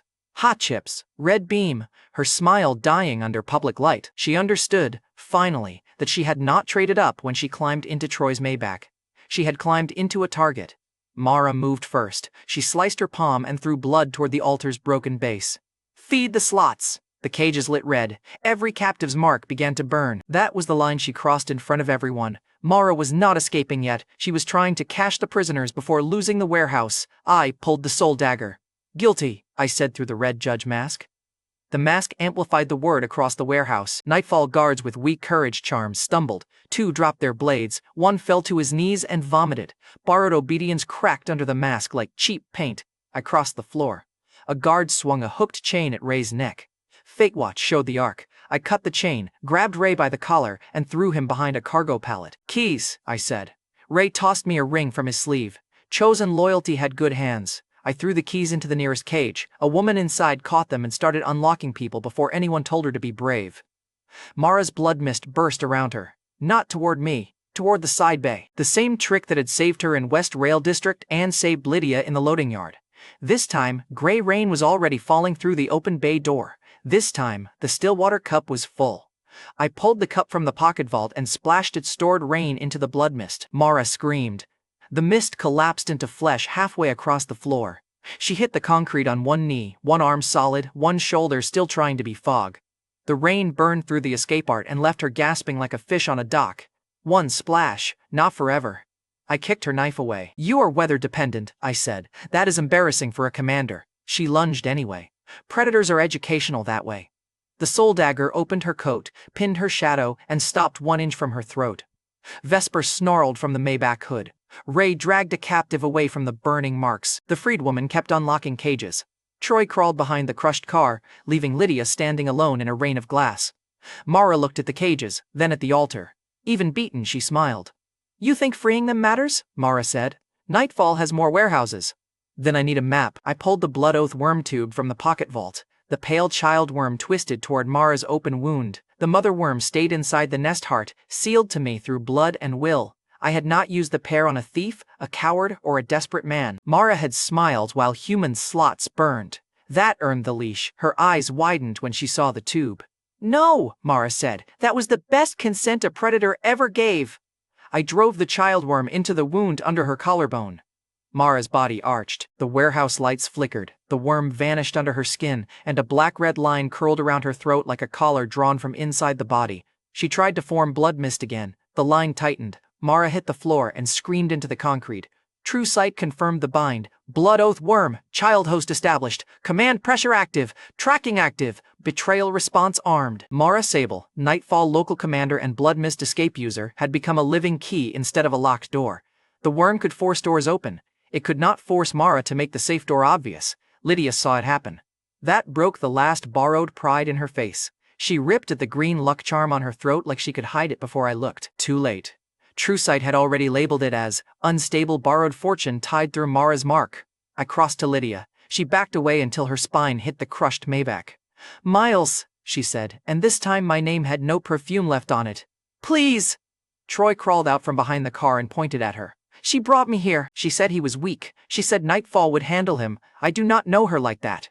The captives heard him abandon her. One of them, a man with blood on his mouth, spat at Lydia's broken shoe. Crown Mall Plaza laughter. Foot kiss demand. Ambush pride. Final collapse. Lydia looked at Troy as if betrayal was unfair when it happened in her direction. I tore the luck charm from her throat. She reached for it. I caught her wrist. No, I said. You are done renting miracles. I put the charm into the pocket vault for the Blood Crown Altar's teeth later. Then I shoved Lydia away from the car and toward the freed captives. Nobody moved to protect her. Troy lifted his black card with shaking fingers. I can still pay! Vesper hopped down from the Maybach hood. The card caught fire before she touched it. Troy dropped it and ran 3 steps. A warehouse guard he had ignored earlier shoved him back into the open. Fake Wealth had reached the refund counter. FARO arrived after the stronghold had already lost. They came to a finished fight, not a rescue. Director Isaac Penn came through the side entrance with Agent Flint behind him, and a line of armed responders spread across the doorway. Flint saw me, saw the red judge mask in my hand, saw Vesper standing on the crushed Maybach, and did not raise his weapon all the way. Smart man. Director Isaac Penn did raise his. Then he saw the cages, the freed captives, Ray Navarro carrying a bleeding woman toward the bay door, Lydia on the floor. Mara bound and shaking, Troy trying to hide behind a car Vesper had already made worthless.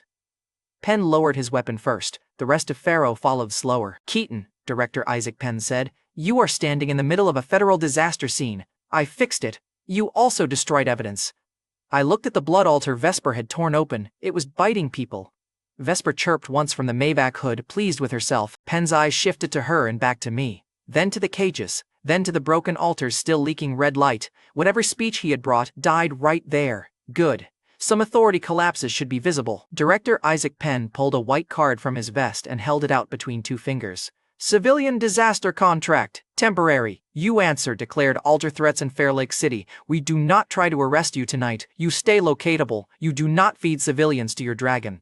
Vesper hissed at him. She is picky, I said. Penn did not laugh. Neither did I. The contract was not trust. It was fear-wearing paperwork. That was fine. Fear had carried worse deals. I took the card. Agent Flint's camera hung against his chest. The lens was cracked, but he kept one hand over it like I might eat the footage if he blinked. I pointed at him. Next time you throw that sensor disc, throw 2. Flint swallowed. Noted. Penn heard the exchange and understood the important part. His tracker had escaped me once because I had allowed the bigger problem to live for later. That did not make Pharaoh safe. It made Pharaoh scheduled. Do not mistake this for obedience, I said. Do not mistake it for friendship, Penn answered. Fair enough. Mara laughed from the floor, weak and poisonous. The blood oath line around her throat tightened, but she forced the words out anyway. Ask him why Nightfall knew the Keaton names before you did, she said. The warehouse went still.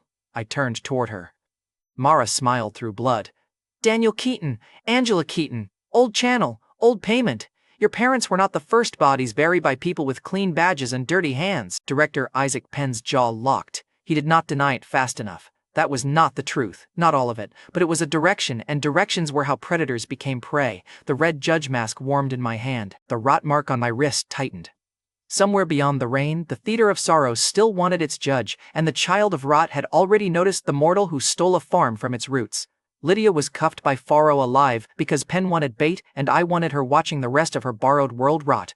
Troy was dragged out beside her, screaming about legal teams nobody respected anymore. Mara stayed on the floor until I gave the first command through the worm and made her open the hidden Nightfall lockboxes beneath East Dock Warehouse. Ray stood beside me when the first captive walked into the gray rain free. He did not thank me. He looked at Ruby's photo on his phone, then at the cages, then at the warehouse deed folder Mara had tried to burn. Northcutt has a second mouth now, Ray said. I almost smiled. East Dock Warehouse was no longer Nightfall's fortress. It was inventory. Before sunrise, I took Lydia's green luck charm back to Northcutt Meats and dropped it into the Blood Crown altar. The charm flashed once, trying to pretend it still had a favored owner. The altar's red teeth chewed through it anyway. Half a bottle of core blood rose from the stone, bitter and dark. Lydia's borrowed miracle became my fuel, which was exactly the level of romance she deserved. By dawn, Lydia had lost Troy, Nightfall protection, her luck charm, and the right to call me a loser in any room that mattered. Troy had lost his Maybach, his black card, and every witness who used to confuse money for courage. Mara had lost her escape, her autonomy, and the safety of being useful only to herself. Nightfall did not lose every hole it owned. Not yet. It lost East Dock, its local commander, its easy cages, and the right to move through Fair Lake quietly. I kept Northcutt Meats. I took East Dock Warehouse. I had Vesper, the Maybach's corpse, as her first trophy, the The red judge mask in my hand, a government contract in my pocket, and a bound commander who knew where the wider syndicate kept its doors. Gold and diamonds still meant something in the old world. In mine, trash became blood, fear became steel, grief became judgment, and the cheap hot chip egg finally opened its eyes.